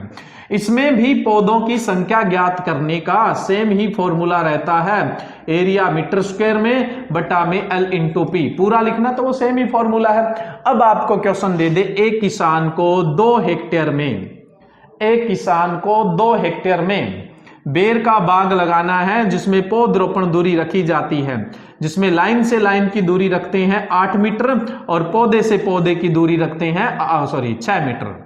पौधे से पौधे की दूरी 6 मीटर, या फिर बोल दे चलो 5 मीटर बोल दे, पौधे से पौधे की दूरी रखते हैं 5 मीटर। तो किसान को कुल कितने पौधों की आवश्यकता होगी? एरिया 2 हेक्टर है, लाइन से लाइन की दूरी 8 मीटर है और पौधे से पौधे की दूरी कितनी है? 5 मीटर है। यहां पे आपको दोनों ही दूरी देगा, वो एक दूरी नहीं देगा, क्योंकि दोनों दूरियां अलग अलग है। वर्गाकार में तो दोनों बराबर होती है, इसलिए वो एक दे दे तो भी अपना काम चल जाता है। कई बार ऐसा भी बोल देता है, एक किसान को 2 हेक्टर में आयताकार विधि से बेर का बाग लगाना है, जिसमें पौधरोपण दूरी 8 × 5 रखी जाती है। ऐसा दे दे 8 × 5 रखी जाती है, तो पहली लाइन से लाइन की होती है और दूसरी पौधे से पौधे की दूरी, या तो वो ऐसे लिख दे लाइन से लाइन की दूरी 8 है और पौधे से पौधे की दूरी 5 है, या सीधा ही बोल दे कि पौधरोपण दूरी 8 × 5, एक ही बात है। अब हम इस फॉर्मूले में रखते हैं, एरिया कितना है? 2 हेक्टर बोले तो 20,000 वर्ग मीटर, पौधे से लाइन से लाइन की दूरी 8 मीटर और पौधे से पौधे की दूरी 5 मीटर। अपने इसको काट देंगे तो यहां पे कितना आ गया? 4000। अब इसको 8 से काट देंगे, 8 × 5 = 40, कितने पौधे आ गए? 500। तो 500 पौधों की आवश्यकता होती है। इस तरह से अपने इसमें कैलकुलेट कर लेते हैं। तो ये हो गया अपनी दूसरी विधि यानी आयताकार विधि। नेक्स्ट अपने बात करें अगली विधि। देखिए ये तो वर्गाकार तो है, ये तो सबसे प्रचलित विधि है, इसमें तो आपको कुछ सोचने की जरूरत है ही नहीं, ठीक है। नेक्स्ट अपने बात करें त्रिभुजाकार, त्रिभुजाकार विधि। त्रिभुजाकार विधि को अपने क्या बोल देते हैं? ट्राइएंगल सिस्टम बोल देते हैं। त्रिभुजाकार विधि को इंग्लिश में क्या बोलेंगे? ट्राइएंगल विधि बोल देते हैं, या जिगजैग मेथड से अपने प्लांटिंग बोल देते हैं। इसमें क्या करते हैं? पहली लाइन, दूसरी लाइन, तीसरी लाइन, चौथी लाइन, यहां पे अपने क्या करेंगे? किस तरह से पौधे लगाते हैं? जिगजैग मेथड से लगाते हैं। जैसे एक पौधा यहां पे, तो दूसरा यहां पे, तीसरा यहां पे, पहला, तीसरा, पांचवा, दूसरा, चौथा, छठा, इस तरह से लगा दें। या तो अपने ये बोल दें कि जिगजैग मेथड से लगा दें, या फिर ये बोल दें कि जिसमें 3 पौधे मिलकर एक त्रिभुज का निर्माण करते हैं, उसको अपने कौन सी विधि बोल देते हैं? त्रिभुजाकार। इसका लेआउट करना क्या हो जाएगा? मुश्किल हो जाएगा। लेआउट करना मुश्किल होता है, ये इतनी प्रचलित विधि नहीं होती है, ये इतनी बढ़िया विधि नहीं होती है। लेकिन ये कहां बढ़िया रहती है? कई बार क्या होता है, जैसे अपने खेत का प्लॉट होता है ना, वो बिल्कुल जियोमेट्री में नहीं होता या सिमेट्री में नहीं होता है, यानी सममिति नहीं होता या ज्यामिति नहीं होता है। मान लो यहां से रोड निकल गई ना, तो ये अपना इतना प्लॉट है, ये इतना बच गया है। अब ये तिरछा प्लॉट है, तो अगर अपने खेत में आड़े तिरछे प्लॉट है, अगर अपने खेत में आड़े तिरछे प्लॉट होते हैं तो वहां पर अपने कौन सी विधि काम में ले सकते हैं? त्रिभुजाकार विधि काम में ले सकते हैं, ट्राइंगल मेथड काम में लिया जा सकता है। ठीक है, ये थोड़ा मुश्किल मेथड जरूर पड़ता है, लेकिन ये आड़े तिरछे खेत है उनके लिए ठीक रहता है। इसमें प्लांट कैलकुलेशन कैसे करेंगे वो अपने अभी बात करेंगे, लेकिन पहले अपने 3 मेथड है वो पढ़ लेते हैं आगे वाले, क्योंकि इतने पॉपुलर है नहीं वो जितने अपने यहाँ पे। ये तो कैलकुलेशन इसलिए बता दी क्योंकि ये पॉपुलर मेथड था। आगे तीनों मेथड है उनको पहले पढ़ के फिर अपने उनकी कैलकुलेशन की भी बात करें, भी उनमें किस तरह से अपने कैलकुलेशन की जाती है, किस तरह से पौधों की संख्या ज्ञात की जाती है। तो ये हो गया त्रिभुजाकार विधि या ट्राई एंगल मेथड, जिसको या जिग जैग मेथड बोल दिया जाता है। ज्यादातर आड़े तिरछे खेतों के लिए काम आता है, वैसे अपने इसको ज्यादा इतना पॉपुलर है नहीं।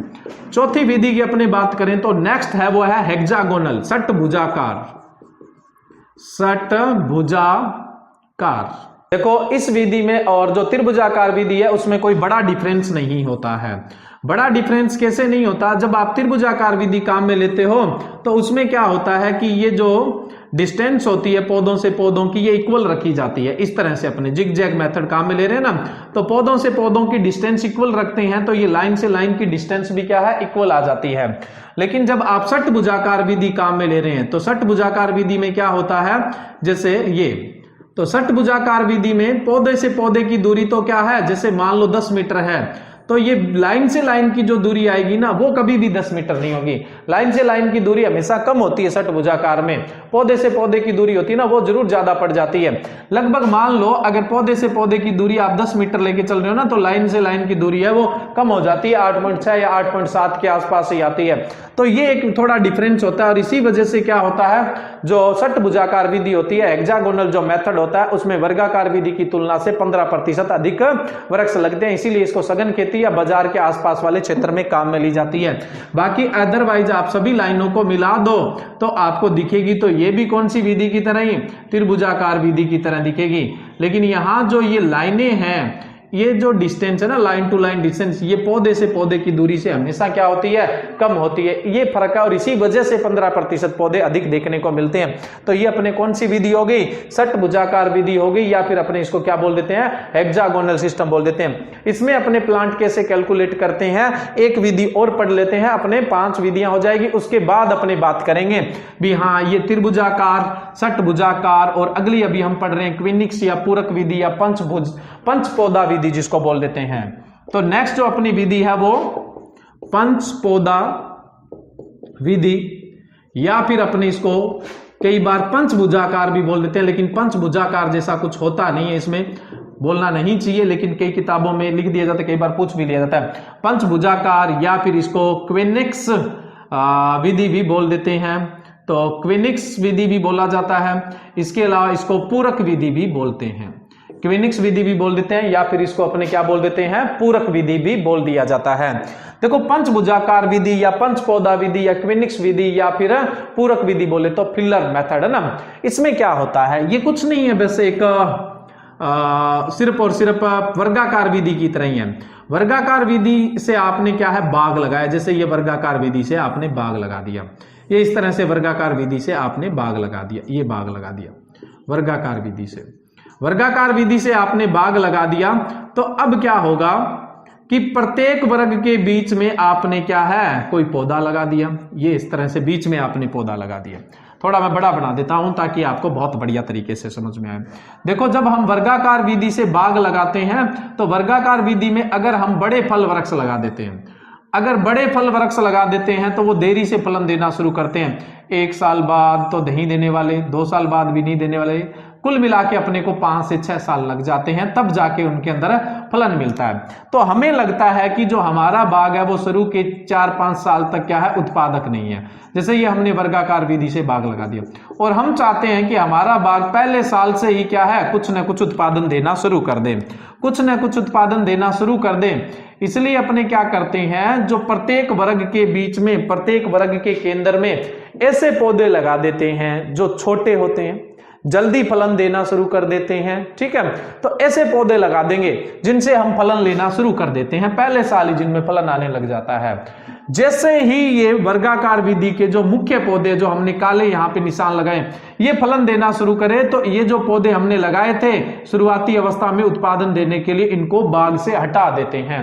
तो ये यहाँ पे जो प्रत्येक वर्ग के बीच में अपने अस्थायी पौधे लगाए थे, ये जो अस्थायी पौधे है ना, ये अस्थायी पौधे हमने सिर्फ शुरुआती अवस्था में उत्पादन के लिए लगाए थे, ताकि हमें शुरुआती अवस्था में भी बाग से कुछ उत्पादन मिले और हमें अतिरिक्त उत्पादन मिले, इसलिए हमने इनको यहां पर लगाया था। तो ये पौधे स्थायी नहीं है, इनको अपने पूरक पौधे बोलते हैं, इसलिए इस विधि का नाम भी पूरक विधि भी कहा जाता है, या इंग्लिश में अपने इसको फिलर प्लांटिंग मेथड भी कहा जाता है। तो ये इस तरह से हम पौधे लगा देते हैं। तो इसमें अपने फाइनल तक जाएंगे तो लगभग हमें इसमें वर्गाकार विधि की तुलना से दुगने पौधे मिलते हैं इसके अंदर। हालांकि दुगने होते नहीं है, दुगने से तो कम ही होंगे, लेकिन लगभग आपसे पूछ ले कि पंचभुजाकार विधि के अंदर, या फिर अपने बोल दें क्विनिक्स विधि में, या पूरक विधि में, या पंच पौधा विधि के अंदर जो वर्गाकार विधि है उसकी तुलना से कितने प्रतिशत अतिरिक्त फल वृक्ष लगते हैं, तो इसके अंदर लगभग दुगने फल वृक्ष लगते हैं। दुगने से कम लगेंगे लेकिन लगभग दुगने के आसपास लगते हैं। तो ये पंच पौधा विधि हो गया। अब आप जो ये पूरक पौधे लगा रहे हो, ये कैसे पौधे होने चाहिए? जल्दी फलन देना शुरू कर दे, छोटे जीवन काल के हो और छोटे आकार के हो। जैसे पपीता 1 साल में फलन देना शुरू कर देता है, केला 1 साल में फल देता है, या फिर अपने जैसे फालसा है छोटा पौधा, उसको भी अपने पूरक पौधे के रूप में काम में ले सकते हैं। सबसे बढ़िया जो पूरक पौधा होता है ना, वो पपीता होता है। पपीता से बढ़िया कोई पूरक पौधा हो ही नहीं सकता है। लेकिन जहां सूखा पड़ता है वहां तो पपीता नहीं लगा सकते, फिर वहां पे क्या लगाया जाता है? फालसा लगाया जाता है, क्योंकि फालसा सूखा सहनशील है और जल्दी फलन देना शुरू कर देता है। तो राजस्थान की स्थितियों के हिसाब से अगर अपने बात कर लें तो फालसा बढ़िया है। बाकी ऑल ओवर इंडिया जहां पानी की व्यवस्था बहुत बढ़िया और ठंड नहीं पड़ती है, तो वहां पे सबसे बढ़िया जो पूरक पौधा माना जाता है वो पपीता माना जाता है। तो ये अपनी विधि होगी पंच पौधा विधि या क्विनिक्स विधि। अब देखो इसके अंदर भी अपने पौधे किस तरह से कैलकुलेट करते हैं वो अभी अपने बात करेंगे। 5 विधियां अपने हो गए और टोटल अपने मेन जो विधियां हैं वो 6 है, तो अपने क्यों न छठी विधि की ही बात कर लें, उसके बाद अपने इनकी कैलकुलेशन की बात करेंगे। 2 के तो कैलकुलेशन की बात कर चुके हैं अपने, वर्गाकार विधि और आयताकार विधि, बाकी में अपने करनी है जो मुख्य है। तो छठी विधि है वो है कंटूर विधि, कंटूर विधि, या फिर अपने इसको सीढ़ी नुमा विधि भी कह देते हैं, या सीढ़ी नुमा खेती भी कह देते हैं। कंटूर विधि या सीढ़ी नुमा खेती भी कह दिया जाता है। कंटूर विधि क्या होता है? जो पहाड़ी क्षेत्र होते हैं जहां पर ढलान होता है, तो अब पूरे पहाड़ को आप समतल नहीं कर सकते। अगर ढलान 2% से कम होता है तब तो आप समतल कर सकते हैं, तो लेकिन पहाड़ है इसका मतलब 2% तो नहीं है, उससे ज्यादा ही है। तो जहां ढलान वाला क्षेत्र होता है वहां पे अगर आप सीधे बाग लगाओगे, सीधे पेड़ लगाओगे, तो पानी बहाव आएगा, पानी से मिट्टी कटेगी और पेड़ गिरने के चांसेस रहेंगे। तो बढ़िया तरीका यही है कि वहां पे अलग अलग ऊंचाइयों पे क्या करो, कुछ क्षेत्र है वो समतल कर दो इस तरह से। जैसे ये अलग अलग ऊंचाइयों पे अपने क्या कर दिया, यहाँ पे समतल कर दिया एरिया। और जो आपने ये सीढ़ी नुमा प्लेटफॉर्म बनाए हैं जिनको आपने समतल किया है, उनके ऊपर क्या करोगे, आप पौधे लगा दोगे। कितना बड़ा ये सीढ़ी बनी है, कितना बड़ा प्लेटफॉर्म बना है, उस पर डिपेंड करेगा कितनी लाइन लगेगी, 1 लगेगी, 2 लगेगी, 3 लगेगी। तो यहाँ पे अपने क्या कर देते हैं, प्लांटिंग कर दी जाती है। इस तरह का जो विधि होता है उसको अपने कंटूर विधि या सीढ़ी नुमा खेती बोलते हैं। तो ये कंटूर जो खेती है वो कहाँ पर अपनाई जाती है? पहाड़ी क्षेत्रों में। अगर ढलान 2% से कम है तब तो अपने को नहीं अपनानी चाहिए। अगर ढलान 2 से 10% है, यानी ढलान थोड़ा कम ही है, ज्यादा तो नहीं है, तब अपने क्या करेंगे, जैसे बहुत कम ढलान है तब ये जो बनाएंगे ना अपने सीढ़ियां सी, ये बड़ी बड़ी बनेगी। जब बड़ी बड़ी बनती है तब अपने इनको कंटूर बोल देते हैं। अगर ढलान से 2 से 10% है तब अपने इनको कंटूर बोल देते हैं। अगर ढलान है वो ज्यादा है, 10 से 40% तक है, जैसे मान लो ये स्लोप है, ये ज्यादा है, तब ये क्या बनेंगे, छोटी छोटी सी सीढ़ियां बनेगी, तब अपने इसको क्या बोल देते हैं, टेरेस बोल देते हैं। तो टेरेस है वो कब तक बना सकते हो आप? 10 से 40% ढलान तक बना सकते हो। अगर ढलान 40% से भी ज्यादा निकल जाता है, जैसे देखो आप ये ढलान बहुत ज्यादा है, तो यहां पे किसी तरह के यंत्र वंत्र लेके जाते हो ना तो खतरा होता है। तो 40% से ज्यादा ढलान वाले में खेती करना ठीक नहीं है, वहां नहीं कर सकते हैं अपने इस तरह के यांत्रिक जो खेती है, वहां जंगल टाइप की खेती आप कर सकते हो। तो 2% से कम को तो समतल करो, 2 से 10 है वहां कंटूर बनाओ, और 10 से 40 है वहां पे यह तो ये कंटूर ही, लेकिन इनको अपने टेरेस बोल देते हैं, आते तो कंटूर विधि में ही है ये, तब ये क्या कहलाएंगे? टेरेस कहलाएंगे। और 40% से ज्यादा ढलान पर अपने को खेती नहीं करनी चाहिए। तो ये अपने छठी विधि हो गई।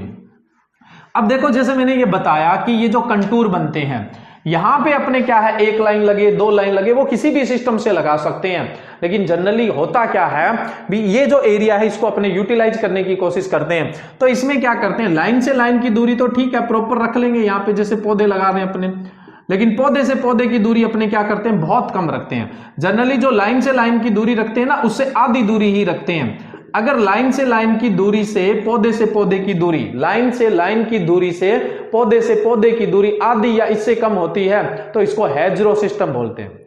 इसको अपने क्या बोलेंगे, हेजरो सिस्टम बोलते हैं। तो ज्यादातर कंटूर पे हेजरो सिस्टम अपनाया जाता है, और कई बार अपने इसमें और भी ज्यादा सघनता रखने के लिए डबल हेजरो सिस्टम भी बोल देते हैं। हेजरो तो देखो क्या होता है, जैसे ये हमने लाइनें बनाई, ये हमने लाइन बनाई और इस पर पौधे लगा दिए बहुत पास पास, ये तो क्या है, हेजरो सिस्टम है। कई बार क्या होता है, जैसे 2 लाइनें हमने बनाई नजदीक नजदीक, फिर बीच में गैप दे दिया, फिर 2 लाइनें बनाई नजदीक नजदीक, अब इसमें पौधे भी अपने क्या करेंगे, नजदीक नजदीक लगा देंगे, तो ये क्या कहलाता है, डबल हेजरो कहलाता है। तो यहां पे हेजरो सिस्टम से भी प्लांटिंग करते हैं, डबल हेजरो से भी प्लांटिंग करते हैं। जैसे चाय के बागवान अगर आपने देखे हैं तो जनरली डबल हेजरो के साथ लगे होते हैं। तो इन कंटूर पे हेजरो सिस्टम से भी लगा सकते हैं, डबल हेजरो पे भी अपने लगा सकते हैं। ये हो गई अपनी छठी विधि। एक होता है फ्री स्टाइल। फ्री स्टाइल का मतलब क्या होता है, वैसे जनरली कोई नहीं अपनाने वाला है फ्री स्टाइल, थोड़ी बहुत जगह होती है बैकयार्ड में, घर में, तो उसमें जरूर लोग काम में लेते हैं फ्री स्टाइल। फ्री स्टाइल का मतलब इनमें से कोई सा भी विधि काम में नहीं लिया, जहां मर्जी पड़ा वहां पे पेड़ लगा दिया, तो वो कौन सा होता है, फ्री स्टाइल। तो फ्री स्टाइल में तो अपने को कुछ पढ़ने की जरूरत होती नहीं है, तो ये हो जाता है फ्री स्टाइल। अब अपने बात करते हैं जो बची हुई विधियां हैं उनके अंदर पौधों की संख्या किस तरह से ज्ञात की जाती है। ठीक है, नेक्स्ट अब अपने बात करते हैं हेक्सागोनल। हेक्सागोनल यानी षटभुजाकार जो विधि है, षटभुजाकार विधि में पौधों की संख्या कैसे ज्ञात करते हैं। षटभुजाकार विधि, देखो जैसे क्वेश्चन दे दिया, एक किसान को 1 हेक्टेयर में षटभुजाकार विधि से आम का बाग लगाना है।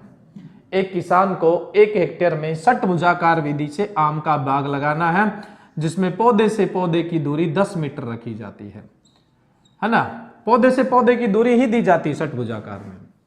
जैसे अपने षटभुजाकार का डिजाइन बनाया, जैसे ये मान लो कि हम षटभुजाकार का डिजाइन बना रहे हैं, यानी लेआउट कर रहे हैं, कहने का मतलब षटभुजाकार में 6 पौधे मिलकर एक षटभुज का निर्माण करते हैं, और 7वां पौधा होता है वो अपने केंद्र में लगाते हैं। ये इस तरह से ये षटभुजाकार विधि का लेआउट है। ठीक है, इस तरह से ये लेआउट अपना तैयार होता है। अब देखो इसमें क्या है, जो पौधों से पौधे की दूरी है, 7वां पौधा होता है वो केंद्र में लगता है, इस तरह से केंद्र में लगता है। अब जो पौधे से पौधे की दूरी है, जैसे ये पौधे से पौधे की दूरी है, ये पौधे से पौधे की दूरी है, ये पौधे से पौधे की दूरी है, ठीक है। और जैसे यहाँ पे अपने बात करें, ये पौधे से पौधे की दूरी है, ये पौधे से पौधे की दूरी है, तो पौधे से पौधे की दूरी क्या होती है, बराबर होती है। तो इसने दे रखा है पौधे से पौधे की दूरी 10 मीटर। अब बात आती है, जैसे ये जो लाइन बीच वाली लाइन बनेगी, तो अब ये लाइन से लाइन की दूरी अपने को नहीं पता होती है। अब ये लाइन से लाइन की दूरी नहीं पता होती है, तो अगर हमें लाइन से लाइन की दूरी पता होगी तभी हम क्या है इसकी कैलकुलेशन कर पाएंगे। क्यों? क्योंकि फॉर्मूला क्या होगा, देखो फॉर्मूला होगा एरिया यानी क्षेत्रफल मीटर स्क्वायर में बटा में पौधरोपण दूरी। पौधरोपण दूरी, पौधरोपण दूरी के अंदर अपने दोनों ही बात की जाएगी, लाइन से लाइन की दूरी और पौधे से पौधे की दूरी। पौधे से पौधे की दूरी तो हमें पता है, लाइन से लाइन, अब ये जो दूरियां हैं, जैसे ये लाइनें बन रही है तो इनकी दूरी अपने पास नहीं है। अब देखो अपने यहां पे क्या करते हैं, एक त्रिभुज बनाते हैं। ये यहां पे अपने एक त्रिभुज बना दिया, ये लाइन डाल के अपने एक त्रिभुज बना लिया। अब इसको मैं क्या है, जैसे यहां पे आपको बड़ा करके दिखा दूं, ये हमने यहां पे एक त्रिभुज बना लिया है। अब हमें ये दूरी, ये दूरी, ये दूरी तो पता है, जैसे ये दूरी कितनी है 10 मीटर, ये 10 मीटर है, ये भी 10 मीटर है और ये भी 10 मीटर है, ठीक है। अब हम इसको A लिख लें, इसको हम B लिख लें, इसको हम C लिख लें। अब क्या है, यहां अपने एक लाइन बना लेते हैं, ये लाइन बना ली। अब यहां पे दो त्रिभुज बन गए, इसको लिख लेते हैं अपने D। आधा इधर है आधा इधर है, तो एक हिस्से की दूरी कितनी हो जाएगी, 5 मीटर हो जाएगी। अब ये 5 मीटर है, ये 10 मीटर है, तो ये दूरी तो अपने क्या कर सकते हैं, निकाल सकते हैं। इस दूरी को निकालने में तो अपने को दिक्कत आने वाली नहीं है। पाइथागोरस में आपने पढ़ा होगा, हमें दूरी कौन सी निकालनी है, a इंटू डी निकालनी है। तो देखिए a इंटू डी दूरी निकालनी है, तो इसके लिए अपने AD स्क्वायर करेंगे। हमारे पास दूरी है AC जो है वो तो दूरी है, उसको लिख देंगे AC स्क्वायर माइनस हमारे पास दूरी और कौन सी है, DC दूरी भी है, तो DC स्क्वायर। ये हमने पाइथागोरस के हिसाब से लिख लिया। इस तरह से आप त्रिभुज की एक भुजा निकाल सकते हो, दो भुजाएं अगर अपने को पता होती है तो। अब देखो इसको सोल्व करें अपने, AD स्क्वायर बराबर AC कितना है 10 है। देखो AC ये वाली दूरी है, ये कितनी है 10 है, तो 10 की स्क्वायर माइनस DC कितना है अपना, DC है 5 का स्क्वायर हो जाएगा। तो अब देखो आंसर किस तरह से निकालेंगे, AD स्क्वायर बराबर 10 की स्क्वायर कितना हो जाएगा 100, 5 की स्क्वायर है तो कितना हो जाएगा 25। आंसर कितना आएगा, AD स्क्वायर बराबर 75। AD स्क्वायर बराबर 75 आया है, तो अगर अपने सीधा AD करें तो 75 का अंडरूट हो जाएगा, और 75 का अंडरूट निकालोगे तो 8.66 आ जाएगा। अब हमारे पास क्या है, दूरी आ गई है 8.66। लाइन से लाइन की दूरी, पौधे से पौधे की दूरी हमारे पास थी 10 मीटर, और लाइन से लाइन की दूरी कितनी आ गई 8.66 मीटर। अब देखो हमने कहा था 1 हेक्टर हमारे पास क्षेत्र है, 1 हेक्टर बराबर 10,000 वर्ग मीटर, और लाइन से लाइन की दूरी कितनी है 8.66, और पौधे से दूरी कितनी है 10। अब हम इसको कैलकुलेट करेंगे तो ये 0 से 0 काट देंगे, ठीक है। अब आगे लिखेंगे अपने 1000 बटा 8.6, ऐसे लिख लेते हैं, चलो 8.66, या फिर अपने सीधा 8.7 लिख लेते हैं। ये पॉइंट हटाने के लिए अपने क्या कर देते हैं, यहां 0 लगा लेते हैं, ठीक है। अब अपने इसको कैलकुलेट करेंगे तो कैलकुलेट किस तरह से होगा, देखो ये यहां 1 से कट जाएगा, ठीक है। 100 में 87 का भाग दें, 1 से कट जाएगा, पीछे कितना बच जाएगा 13, 130, फिर 1 से भाग चला जाएगा, तो कितना हो गया, यहां पे 1 से और कट गया है। अब पीछे अपना जो बचेगा वो बच जाएगा लगभग 43। अब 430 में 87 का भाग देना है, 430 में अगर 87 का भाग देंगे तो लगभग अपना भाग चला जाएगा 5 पे 8 5 40, और 5 पे भाग चला जाएगा, लगभग 5 पे भाग चला जाएगा, तो कितने आ गए 115 पौधे। तो जहां अगर अपने वर्गाकार पौधे यूज वर्गाकार विधि काम में लेते, जैसे वर्गाकार विधि में क्या था, 1 हेक्टर में 10 × 10 की दूरी पे आपको पौधे लगाने पड़ते, 10 × 10 की दूरी पे पौधे लगाते तो कितने पौधे आते 100। वहीं पे आपने पौधे से पौधे की दूरी तो 10 मीटर ही रखी है, और फिर आपने कौन सी विधि से निकाला है, षटभुजाकार से, तो षटभुजाकार से कितने पौधे आए हैं 115 पौधे आए हैं, तो 15% अतिरिक्त पौधे आए। अपने यही तो बोला था, जो षटभुजाकार विधि होती है उसमें वर्गाकार विधि की तुलना से 15% अतिरिक्त पौधे लगते हैं, तो इसमें 15% अतिरिक्त लगते हैं। अब यहाँ पे गौर से दोबारा देखना, मैं आपको दोबारा से ये एक्सप्लेन करने की कोशिश कर रहा हूं। देखो फॉर्मूला जो होगा षटभुजाकार विधि के लिए वो कौन सा होगा, सेम ही होगा, एरिया मीटर स्क्वायर में, क्षेत्रफल वर्ग मीटर में, बटा पौधरोपण दूरी। पौधरोपण दूरी का मतलब लाइन से लाइन की दूरी और पौधे से पौधे की दूरी। सवाल में हमें पौधे से पौधे की दूरी तो मिलती है, लाइन से लाइन की दूरी मिलती नहीं है। लाइन से लाइन बना के, क्योंकि अपने तो षटभुज बोल रहे हैं, तो ये लाइनें होगी यहाँ पे। तो लाइन से लाइन की दूरी निकालने के लिए हम क्या करेंगे, ये इस तरह का त्रिभुज बना के ये भुजा अपने ज्ञात कर लेंगे, जैसे ये यहाँ पे ज्ञात कर ली। तो जब हमने लाइन से लाइन की दूरी ज्ञात की तो वो लाइन से लाइन की दूरी आई अपनी 8.66 मीटर है ना। पौधे से पौधे की दूरी हमें पहले ही मिल चुकी थी 10 मीटर। फिर अपने इस फॉर्मूले के अंदर रखा और कैलकुलेट कर दिया, बस इतना सा काम किया और कुछ नहीं किया। तो एक भुजा निकालने के लिए त्रिभुज में जैसे बची हुई भुजा निकालने के लिए पाइथागोरस यूज करते हैं, उस तरह से अपने यहाँ पे मैथमेटिक का जो नियम होता है उससे अपने एक भुजा की लंबाई निकाल ली। अब ये भुजा की लंबाई जो जैसे मैंने अभी त्रिभुज बनाया कि जैसे मान लो कि ये यहाँ पे त्रिभुज बना दिया ना, तो ये भुजा हमें पता है 10 मीटर, ये भुजा भी 10 मीटर है, ये भी पता है। इन दोनों के बीच की अगर दूरी है वो निकालनी है तो यहां से एक त्रिभुज डेवलप कर लो।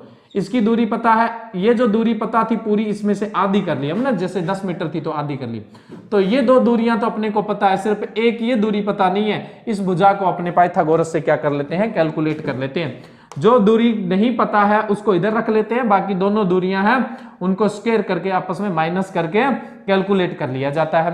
तो इस तरह से अपने एक भुजा की लंबाई आ जाती है और फिर आसानी से अपने क्या कर लेंगे, कैलकुलेट कर लेंगे। तो ये तो है अपना षटभुजाकार से पौधों की संख्या ज्ञात करने का। जैसे मैं यहां पे कोई और सवाल ले लेता हूं, जैसे अपने बेर का और चार्ट लगाते हैं। बेर में पौधरोपण दूरी रखते हैं 8 मीटर। तो 2 हेक्टर में मान लो आपको षटभुजाकार से बेर लगाना है जिसमें पौधे से पौधे की दूरी 8 है, तो कुल कितने पौधे चाहिए। अब देखो यहां पे फॉर्मूला तो वही आएगा, एरिया मीटर स्क्वायर में बटा एल इंटू पी, या प्लांटिंग डिस्टेंस पौधरोपण दूरी बोल देंगे। अब एरिया कितना है, 2 हेक्टेयर यानी 20,000। लाइन से लाइन की दूरी हमारे पास नहीं है, पौधे से पौधे की दूरी कितनी है हमारे पास, 8। अब देखो जैसे हमने ये वाला त्रिभुज है वो उठा लिया, एक त्रिभुज बना के उठा लिया। हमें पता है पौधे से पौधे की दूरी कितनी है, 8 मीटर है। अब हमें ये दूरी, जैसे ये यहां पे त्रिभुज है, ये दूरी 8 मीटर है, ये दूरी भी 8 मीटर है, ये भी 8 है, ये भी 8 है। हमने ये त्रिभुज बनाया, ये त्रिभुज बना के ये यहां उठा लिया। अब हमें ये लाइन से लाइन की दूरी यानी ये दूरी देखनी है, ये लाइनों से लाइनों की दूरी देखनी है, ये दूरी हमें निकालनी है। ये दूरी हमें पता है 8 है, ये दूरी हमें नहीं पता है, और ये दूरी हमें पता है 8 की आधी कितनी हो जाएगी, 4 हो जाएगी।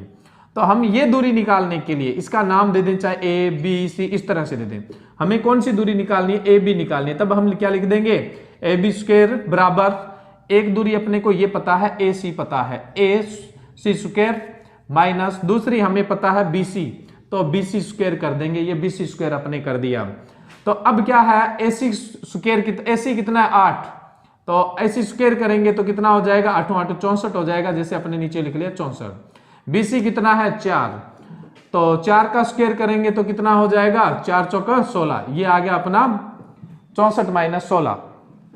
64 माइनस 16 कर देंगे तो उत्तर कितना आएगा अपना 48 आ जाएगा। और AB स्क्वायर बराबर 48 है, तो अगर हमें क्या करना है, AB निकालना है, तो AB निकालना है तो 48 का अंडररूट कर देंगे, 48 का क्या कर देंगे, अंडररूट कर देंगे। तो लगभग एक भुजा की लंबाई अपनी कितनी आ जाएगी, 7 आ जाएगी, लगभग 7 आ जाएगी। वैसे तो 7 से कम ही आएगी, 6 पॉइंट समथिंग आएगी, तो अपने 7 आ जाएगी। तो यहां पे अपने लाइन से लाइन की लंबाई लगभग कितनी कर लेंगे, 7। अब अपने कैलकुलेट कर देते हैं, 8 दूना 16, 4 0 है ना, तो 8 5 40, 2500 आ गया। फिर इसको 7 से काट देते हैं, 7 ये 21, 4 0, 7 5 35, 5 0, 7 7 49, लगभग 356 के आसपास पौधे अपने आ जाते हैं। तो ये इस तरह से अपने क्या कर सकते हैं, कैलकुलेट कर सकते हैं। ये षटभुजाकार विधि से कैलकुलेशन होगी। नेक्स्ट अपने बात करें पंचभुजाकार या पंच पौधा विधि या क्विनिक्स विधि, या फिर जिसको अपने फिलर मेथड कहा था या पूरक विधि कहा था, उसमें अपने किस तरह से पौधे कैलकुलेट करें। देखो पूरक विधि में अपने पौधे किस तरह से कैलकुलेट किए जाते हैं, यहां पे थोड़ा सा ध्यान देना। हमने बोला कि जो वर्गाकार विधि होती है वो ही पूरक विधि होती है। बस बात इतनी है कि जब वर्गाकार विधि लगाते हैं उसमें बड़े फल वृक्ष होते हैं, वो देरी से फलन देना शुरू करते हैं, देरी से फलन देना शुरू करते हैं। इतने समय तक अपने एक्स्ट्रा इनकम लेने के चक्कर में बीच में छोटे छोटे प्लांट लगा देते हैं, उसको अपने क्या बोला था, पंचभुजाकार विधि बोला था। तो इसके अंदर अपने क्या करते हैं, जैसे वर्गाकार विधि है, ये वर्गाकार विधि है अपनी। तो यहां पर 2 तरह के पौधे लग रहे हैं, एक तो जो वर्ग के किनारों पे लग रहे हैं तो वो तो है मुख्य पौधे, और दूसरे अपने कौन से लगाते हैं, बीच बीच में लगाते हैं, वो कौन से पौधे हो जाते हैं, पूरक पौधे हो जाते हैं। तो एक तो अपने क्या है, मुख्य पौधे कैलकुलेट करेंगे और दूसरे अपने पूरक पौधे कैलकुलेट करेंगे। मुख्य पौधे तो कौन सी विधि से है, वर्गाकार विधि से है। मुख्य पौधे तो वर्गाकार स्क्वायर सिस्टम से है। तो स्क्वायर सिस्टम का फॉर्मूला क्या होता है, क्षेत्रफल बटा L इंटू पी। ठीक है, ये अपने फॉर्मूला लेके चल ही रहे थे। आपको क्वेश्चन दे दिया, एक किसान को 1 हेक्टेयर में 8 इंटू 8 मीटर की दूरी पर एक किसान को 1 हेक्टर में 8 इंटू 8 मीटर की दूरी से या फिर ऐसे बोल दिया जाए, एक किसान को पंचभुजाकार विधि या क्विनिक्स विधि से मान लो अमरूद का बाग लगाना है। एक किसान को पंचभुजाकार विधि या 5 पौधा विधि से अमरूद का बाग लगाना है, जिसमें लाइन से लाइन की दूरी 8 मीटर तथा पौधे से पौधे की दूरी भी 8 मीटर, लाइन से लाइन की 8 मीटर और पौधे से पौधे की दूरी भी 8 मीटर रखी जाती है।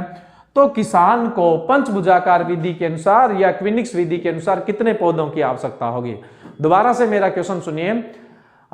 एक किसान को 1 हेक्टर के अंदर अमरूद का बाग पंचभुजाकार या क्विनिक्स विधि से लगाना है, जिसमें लाइन से लाइन की दूरी 8 मीटर है और पौधे से पौधे की दूरी 8 मीटर है। तो किसान को कुल कितने पौधों की आवश्यकता होगी? अब देखो, इसमें 2 तरह के पौधे लगते हैं। एक तो ये जो पौधे लग रहे हैं ये मुख्य पौधे। सबसे पहले अपने मुख्य पौधे यानी वर्गाकार विधि से ज्ञात कर लेते हैं। क्षेत्रफल कितना है अपना? 1 हेक्टेयर है और पौधरोपण दूरी कितनी है? 8 इंटू 8। इससे काट लेंगे अपने 8 एकम 8, 2 0, 8 दूनी 16, 4 0, 8 5 40, 1250 से कटिया। फिर और इससे काट देते हैं 8 एकम 8, पीछे बच गया 4 5, 8 5 40, पीछे बच गया 5 0, 8 6 48, लगभग 156 पौधे। तो ये जो मुख्य पौधे ये तो हमने वर्गाकार विधि से कैलकुलेट कर लिए। कितने पौधे आ जाएंगे? 156 पौधे। अब ये जो बीच में लाल पौधे लगे हुए वो कैसे निकालोगे? पूरक पौधे किस तरह से कैलकुलेट करोगे? अब अपने पूरक पौधों की गणना। अब पूरक पौधों की गणना देखो किस तरीके से की जाती है। पूरक पौधों की गणना की जाती है लंबाई में लाइनों की संख्या -1 इंटू चौड़ाई में लाइनों की संख्या -1। अगर ये अपने कर लेते हैं तो पूरक पौधों की संख्या आ जाती है। अब देखो लंबाई में लाइन कितनी बन रही है? 1 2 3 4 5 इस तरह से लाइन है। चौड़ाई में लाइनें 1 2 3 4 5 6 7 8। चौड़ाई में लाइनें कितनी बन रही है? अब लाइनें हमें कैसे पता लगेगा अभी कितनी बन रही है? तो इसके लिए एक सिंपल तरीका होता है। हमने पीछे जब विधि पढ़ी थी, विधि में क्या पढ़ा था? इसमें वर्गाकार विधि ये पंचभुजाकार विधि या पूरक विधि पढ़ी थी। इसके अंदर अपने ये पढ़ा था कि ये प्रत्येक वर्ग के बीच में एक पूरक पौधा लगा देते हैं। ये हम यहाँ पे पूरक पौधे निकाल रहे हैं। दूसरा, हमने पीछे सबसे पहले जब योजना पढ़ी थी उसमें पढ़ी थी कि हमें बाग में जो ब्लॉक होता है वो 1 हेक्टर का रखना चाहिए। 1 हेक्टर के ब्लॉक का मतलब क्या होता है? 1 हेक्टर के ब्लॉक का मतलब होता है 100 मीटर ही लंबा और 100 मीटर ही चौड़ा। इसके बाद या तो कोई रास्ता आएगा, दीवार आएगी, बाढ़ आएगी ना कुछ। तो अपने जो ब्लॉक होता है वो कितना रखना चाहिए? हमेशा 1 हेक्टर का, यानी 100 मीटर लंबा और 100 मीटर चौड़ा। ये एक स्टैंडर्ड होता है। तो अपने क्या मान के चलें कि जो एक तरफ की लंबाई है वो कितनी है? 100। तो लंबाई में लाइनों की संख्या कितनी होगी? अब लाइनों की संख्या उतनी होगी जितनी पौधरोपण दूरी पर सेट बैठेगी। मान लो कि अपने जैसे लंबाई तो हमेशा एक ब्लॉक की कितनी रहनी है? 100 मीटर। पौधरोपण दूरी है 10, तो 100 को 10 से भाग दे दोगे तो कितनी लाइनें दिखेगी? 10। जितनी लाइन की लंबाई है ना उसमें पौधरोपण दूरी का भाग दे दो, उतनी ही लाइन बनती है। अपने प्रैक्टिकली देख लेते हैं। जैसे ये बाढ़ दीवार है, 10 मीटर की दूरी पे अपने लगा रहे हैं। पहला पौधा हमेशा 5 मीटर की दूरी पे लगता है, योजना में बताया था।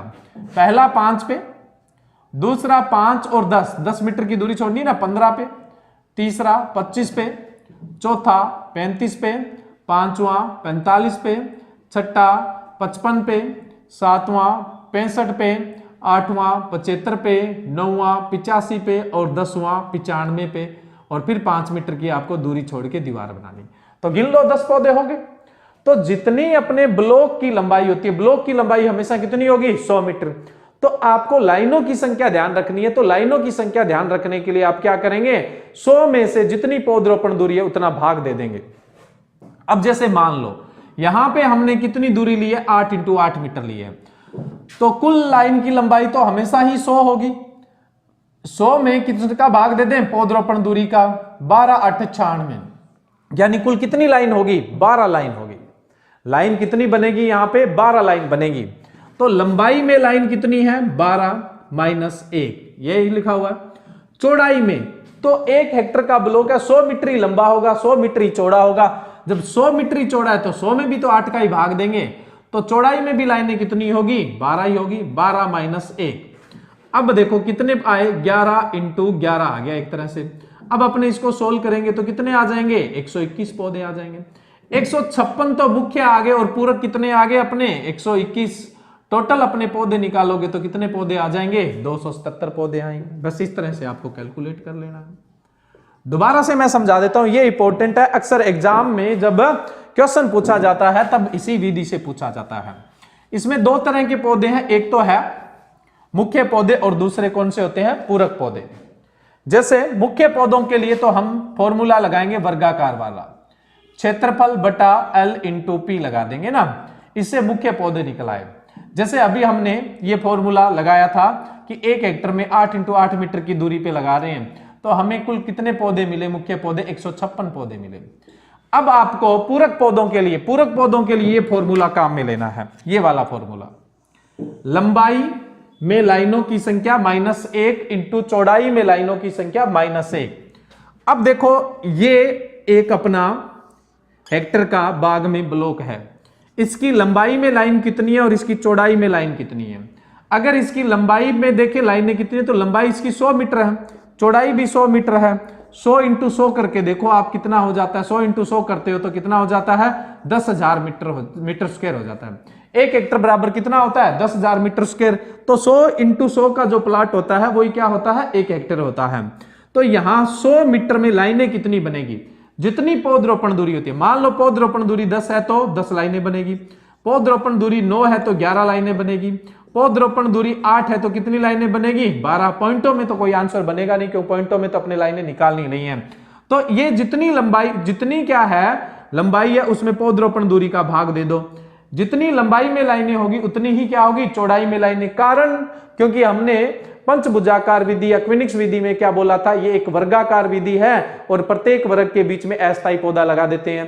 तो अगर वर्गाकार विधि है तो इधर जो आप पौधरोपण दूरी रखोगे वही तो इधर पौधरोपण दूरी रखोगे, सेम ही तो दूरी रखी जाती है ना हमेशा, पौधों के बीच का जो डिस्टेंस रखा जाता है तो ये इक्वली होते हैं। जैसे हमने यहां तो अलग अलग निकाल के देखा, जैसे 8 मीटर की दूरी होने पर 1 हेक्टर में कितनी लाइनें बनती है, 1 हेक्टर में लाइन कितनी बनेगी 12 -1 कर दिया, और चौड़ाई में भी कितनी लाइनें बनेगी 12 -1 कर दिया, 11 इंटू 11 आ गया। तो पौधे कितने आ गए 121।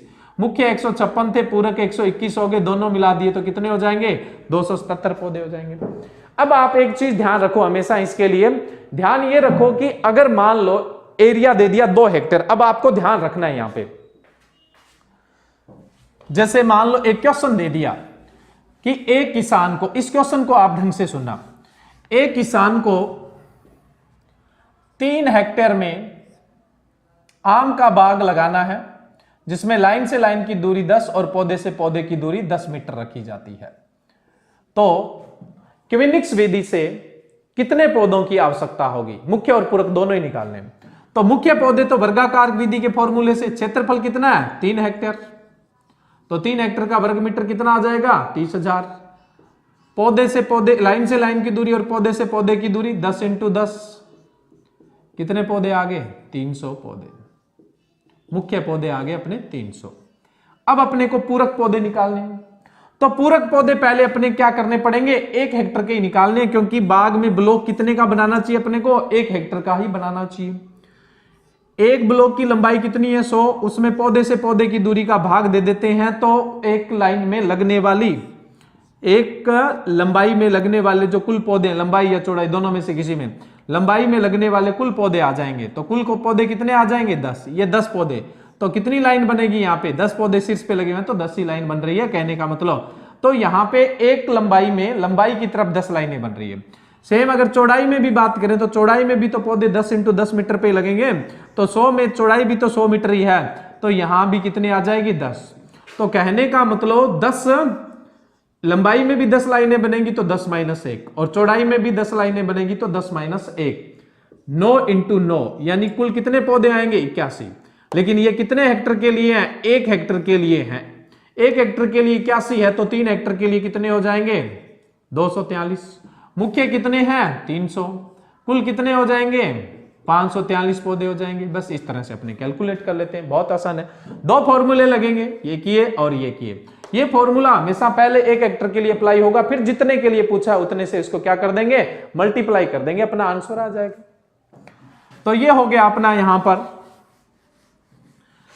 क्विनिक्स विधि है, जिसको 5 पौधा विधि कहते हैं या पंचभुजाकार विधि कहते हैं। उससे अपने पौधों की संख्या ज्ञात करना। और ज्यादातर एग्जाम में वर्गाकार विधि से या फिर क्विनिक्स विधि से ही सवाल पूछा जाता है।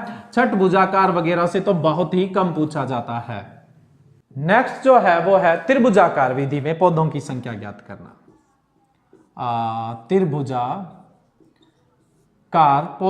त्रिभुजाकार विधि में पौधों की संख्या ज्ञात करना। देखो, त्रिभुजाकार विधि में पौधों की संख्या ज्ञात करने के लिए फॉर्मूला होता है a/d² इंटू 0.86। ठीक है, 866 कर सकते हैं अपने। अब देखो, इसमें a बराबर क्या होता है? क्षेत्रफल यानी एरिया। d बराबर क्या होता है? भुजा की लंबाई। भुजा की लंबाई का मतलब होता है पौधों से पौधों की दूरी, पौधे से पौधे की दूरी। अब देखिए अपने इसको किस तरह से कैलकुलेट किया जाता है। जैसे 1 हेक्टर एरिया है जिसमें किसान को आम का बाग लगाना है, या फिर अपने बात कर लें अनार का बाग लगाना है।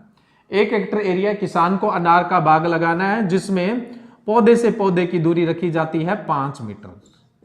अब देखो त्रिभुजाकार में किस तरह का डिजाइन होता है, ये जिग-जैग मेथड से लगाते हैं अपने। तो ये जो दूरी है वो कितनी है? 5 मीटर है। पौधे से पौधे की दूरी 5 मीटर है बस। अब अपने फॉर्मूले में रखें, एरिया कितना है अपना?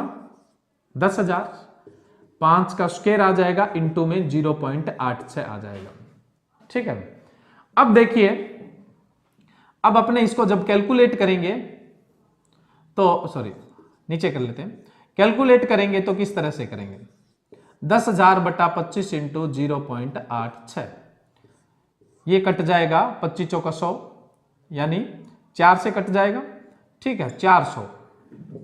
ये आ जाएगा 400 इंटू 0.86। ठीक है, इस तरह से अपने इसको मल्टीप्लाई करना है। अगर अपने इसको और सोल्व करें आगे, 400 इंटू 86 बटा में 100। बटा में 100 कहां से आया? 2 छोड़ के पॉइंट लगा हुआ था, इसलिए मैंने नीचे 100 लगा दिया। अब इसको कैलकुलेट करें तो 0 से 0 कट गया। अब आएगा 6 चौक 24 और 8 चौक 32, 32 और 2 34, 344 पौधे आएंगे। ठीक है, ये त्रिभुजाकार विधि से अपने पौधों की संख्या ज्ञात कर सकते हैं इस तरह से। लेकिन त्रिभुजाकार विधि के अंदर जो वर्गाकार विधि होती है उसकी संख्या में, उसकी तुलना में कुछ पौधे कम लगते हैं। जो त्रिभुजाकार विधि होती है उसके अंदर वर्गाकार विधि की तुलना से पौधे कम लगते हैं। अब देखो यहां पे अगर हम लगाते वर्गाकार विधि से, वर्गाकार विधि का फॉर्मूला क्या है? 10,000 बटा L into P. L into P, line से लाइन की दूरी 5, पौधे से पौधे की दूरी 5। ये यहां पे कट जाता अपने 2000 से, फिर ये यहां कट जाता 400 पौधे आते हैं। वर्गाकार विधि में कितने पौधे निकलते हैं? यहां पे 400। वहीं पर अपने त्रिभुजाकार विधि में कितने पौधे आए हैं? 344 पौधे आए हैं। तो इस तरह से सिंपल सा फॉर्मूला, इसमें वैल्यू रखेंगे, वैल्यू रख के अपने क्या कर लेते हैं? कैलकुलेट। बस ये फॉर्मूला है, फॉर्मूले में अपने को वैल्यू, डी का मतलब क्या होता है? जो पौधे से पौधे की लंबाई दे दी जाए आपको, बस वो ही क्या है अपने यहाँ पे डी होता है। तो ये त्रिभुजाकार विधि से पौधों की संख्या ज्ञात करने का फॉर्मूला है। अब नेक्स्ट बात आती है कि हमने पौधों के लिए चिन्ह लगा लिए हैं, भी कौन सा पौधा कहां पे लगेगा, यानी रेखांकन कर लिया है। अब रेखांकन करने के बाद अपने क्या है? गड्ढा खोदेंगे। बाग में रेखांकन हो चुका है, रेखांकन करने के बाद अपने क्या करेंगे? गड्ढा खोदेंगे। देखो बाग जो रेखांकन की विधि है वो भी महत्वपूर्ण है, और उनमें जो पौधों की संख्या ज्ञात करने के फॉर्मूले हैं, और अपने कई बार पौधे क्वेश्चन दे दिया जाता है, कैलकुलेट करने का जो तरीका है वो भी इंपॉर्टेंट होता है। तो ये अक्सर एग्जाम में पूछ लिए जाते हैं, तो इनको अपने ध्यान रखना है यहाँ पे। नेक्स्ट अपने बात करें भी, अब निशान तो अपने लगा दिए, चिन्ह तो लगा दिए, भी कौन सा पौधा कहां पर लगेगा, इसके लिए अपने क्या करेंगे? गड्ढे खोदेंगे। अब एक चीज और आती है यहाँ पे, जब आप चिन्ह लगा रहे हो तब आपको पौधरोपण दूरी तो पता होनी चाहिए ना। पौधरोपण दूरी पता होगी तभी तो आप चिन्ह लगाओगे, नहीं तो आप चिन्ह भी तो नहीं लगा सकते हैं। ठीक है, तो हमें सबसे पहले अब बात करते हैं, पहले तो पौधरोपण दूरी और फिर गड्ढे किस तरह से खोदे जाते हैं और गड्ढों का साइज होता है वो क्या रखा जाता है। अब देखिए सबसे पहले अपने पौधरोपण दूरी की बात करते हैं। तो वैसे तो आप नोट्स में से पढ़ सकते हैं, लेकिन बता देता हूं, जैसे जामुन है और इमली है। जामुन और इमली में पौधरोपण दूरी रखते हैं 12 × 12। सबसे प्रसिद्ध विधि कौन सी है? वर्गाकार, उसी के हिसाब से अपने पौधरोपण दूरियां रखते हैं। दूसरे नंबर पे अपने बात करें जैसे नेक्स्ट क्रॉप की बात करें भी, उनमें पौधरोपण दूरी कितनी रखेंगे? आम, बील है, उसके अलावा जैसे कटहल है। अगर इनके अंदर पौधरोपण, इनके पौधों के जो आकार होते हैं ना बड़े होते हैं, तो इनके लिए पौधरोपण दूरी कितनी रखेंगे अपने? 10 × 10 मीटर रखी जाती है। वहीं पे अगर मैं बात करूं जैसे आंवला है, लीची है, उसके अलावा चीकू है, तो इनमें पौधरोपण दूरी अपने रखते हैं 9 × 9 मीटर। वहीं पे मैं बात करूं बेर है, अमरूद है, उसके अलावा खजूर है, तो इनमें पौधरोपण दूरी रखते हैं अपने 8 × 8 मीटर रखते हैं। ठीक है।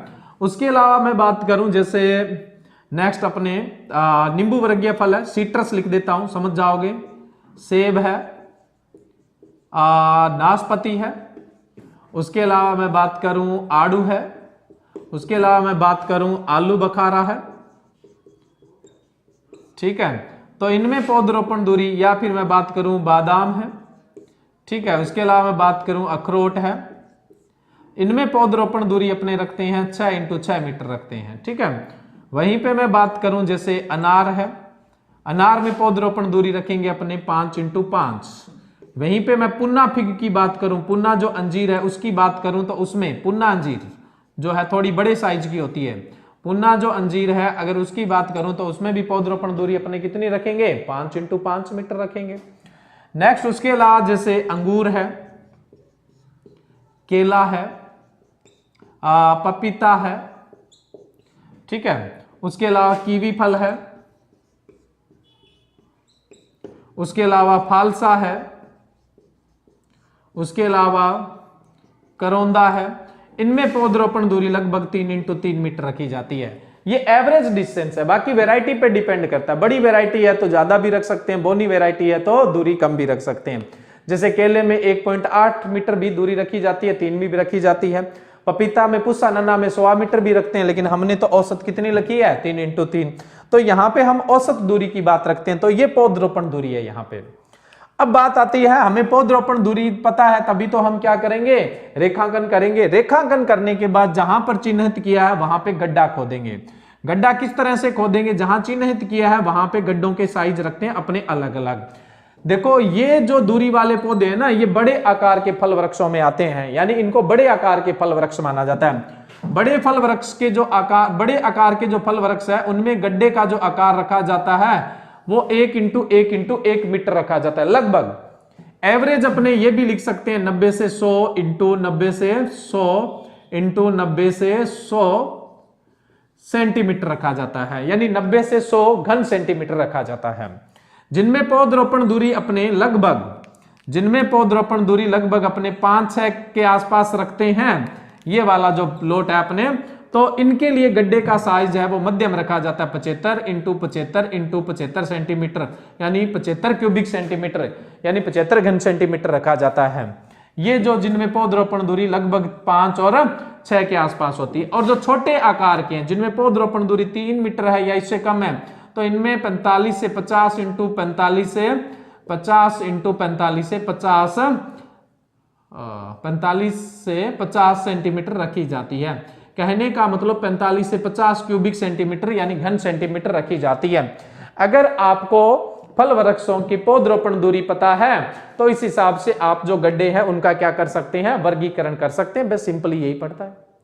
भी जो गड्ढे हैं उनका वर्गीकरण आप इन तीनों के हिसाब से कर सकते हैं जब आपको पौधरोपण दूरी पता है। 8 से 12 मीटर दूरी रखी जाती है, उनको बड़े आकार के फल वृक्ष कहते हैं।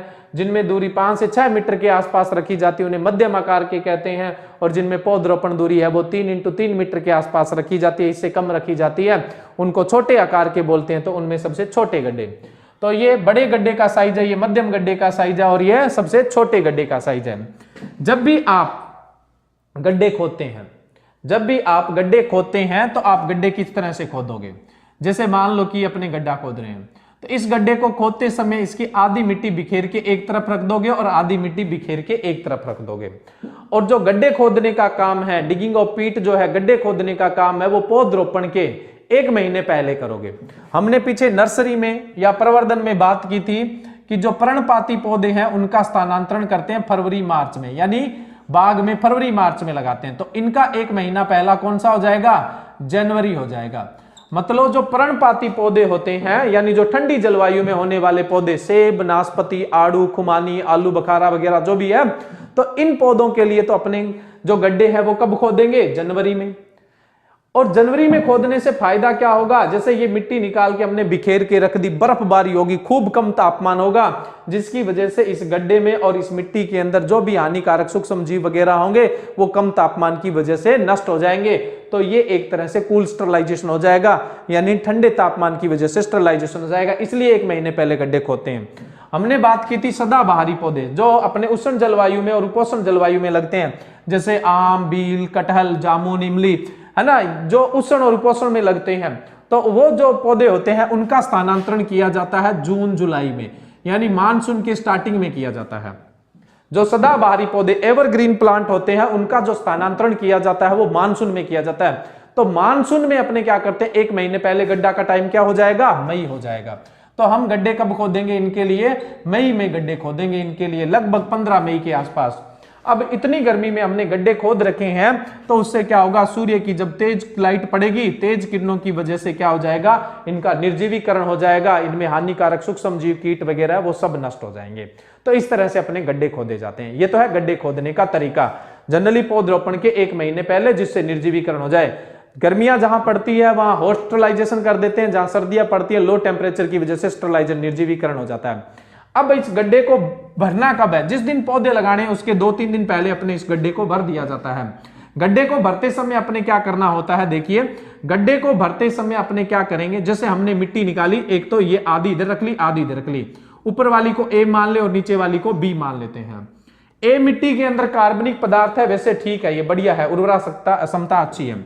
लेकिन बी वाली है, अभी उसका उपयोग नहीं हुआ है, नई मिट्टी है क्योंकि नीचे की मिट्टी है, तो इसकी जो उर्वरा क्षमता, सॉरी, भौतिक जो गुण होता है ना, बहुत बढ़िया होता है। भौतिक स्थिति बहुत बढ़िया है क्योंकि अभी इसका क्या है? उपभोग नहीं हुआ है, उपभोग नहीं हुआ है, इस वजह से इसकी भौतिक स्थिति होती है बहुत बढ़िया मानी जाती है बी की।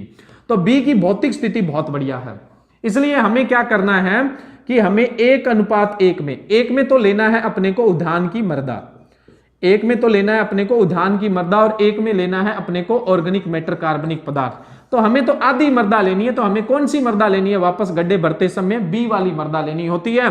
तो बी वाली मृदा यानी नीचे वाली मृदा और 50% यानी 1 में कार्बनिक पदार्थ। ऊपर वाली उर्वर ज्यादा थी क्योंकि उसमें कार्बनिक पदार्थ ज्यादा था, फिर भी नहीं ली क्योंकि कार्बनिक पदार्थ तो हम मिला रहे हैं। नीचे वाली की भौतिक स्थिति बहुत बढ़िया एक की तुलना से, क्योंकि अभी इसका उपभोग नहीं हुआ है, नई मृदा है, तो कार्बनिक पदार्थ तो हम मिला रहे हैं जो ए में था। ए में इतना थोड़ी होगा, हमने तो 50 मिला दिया है, इसलिए हम बी वाली लेंगे, भौतिक स्थिति बढ़िया है। इन दोनों को मिला के अपने क्या कर देंगे? गड्ढा भर दिया जाता है। अगर मान लो दीमक प्रभावित क्षेत्र है या सूत्रकृमि प्रभावित क्षेत्र है, तो अपने प्रति गड्ढा लगभग 50 से 100 ग्राम, अगर दीमक का प्रकोप है या सूत्रकृमि का प्रकोप है, तो प्रति गड्ढा 50 से 100 ग्राम मिथाइल पैराथियन क्या कर दिया जाता है? इसमें मिला दिया जाता है, ताकि दीमक और सूत्रकृमि से क्या हो जाती है? रोकथाम हो जाती है। तो इस तरह से अपने गड्ढा खोदते हैं, इस तरह से भराई करते हैं। अब अपने इसको भरने के बाद पानी लगा देते हैं ताकि बीच में खाली स्पेस वगैरह है वो खत्म हो जाए, ठीक है। और बाद में अपने पौधा लगाना होता है, जितना भाग होता है पौधे का, यानी पौधे के साथ जितना मिट्टी का पिंड है, जैसे ये गड्ढा भरा, उतना सा भाग निकाल के मिट्टी का और उसके अंदर सेट करके पानी वानी से बढ़िया मिट्टी विट्टी दबा दे ताकि पौधा इधर उधर तिरछा ना हो जाए। ये लगाने का बढ़िया तरीका होता है। अब देखो, ये तो यहाँ जो अर्थन बोल होता है, यानी पौधे के साथ जो नीचे मिट्टी का पिंड होता है वो तो इतना सा होता है, लेकिन गड्ढा इतना बड़ा क्यों खोदेंगे? देखो इसका क्या फायदा होता है। हमने इसमें क्या भरा? 1:1 में मृदा और कार्बनिक पदार्थ, यहाँ पे मिट्टी बहुत भुरभुरी है और उसका पोषक मान बहुत अच्छा है, क्योंकि उसमें क्या है, कार्बनिक पदार्थ। तो ये बहुत ही पोषक मान वाला माध्यम होता है, बहुत ज्यादा पोषक मान वाला माध्यम होता है। तो पौधे की जो वृद्धि होती है शुरुआती अवस्था में बहुत बढ़िया होती है, जिससे पौधे में फलन जल्दी प्रारंभ हो जाएगा। अगर आपने कठोर स्थिति में लगा दिया होता तो फलन एक आधे साल लेट हो जाता, जिससे आपको ही नुकसान होता। तो पौधे की वृद्धि अच्छी होगी, उत्पादन अच्छा होगा, जड़ों का विकास भी बढ़िया होगा, इसलिए अपने इस साइज के गड्ढे बनाते हैं। बड़े फल वृक्षों के लिए 1 घन मीटर के, मध्यम के लिए 75 घन सेंटीमीटर के और छोटों के लिए 45 से 50 घन सेंटीमीटर के बनाए जाते हैं। ठीक है, तो अपने ये बाग लगाने की योजना है, ये अपना टॉपिक पूरा कंप्लीट होता है। Thank you.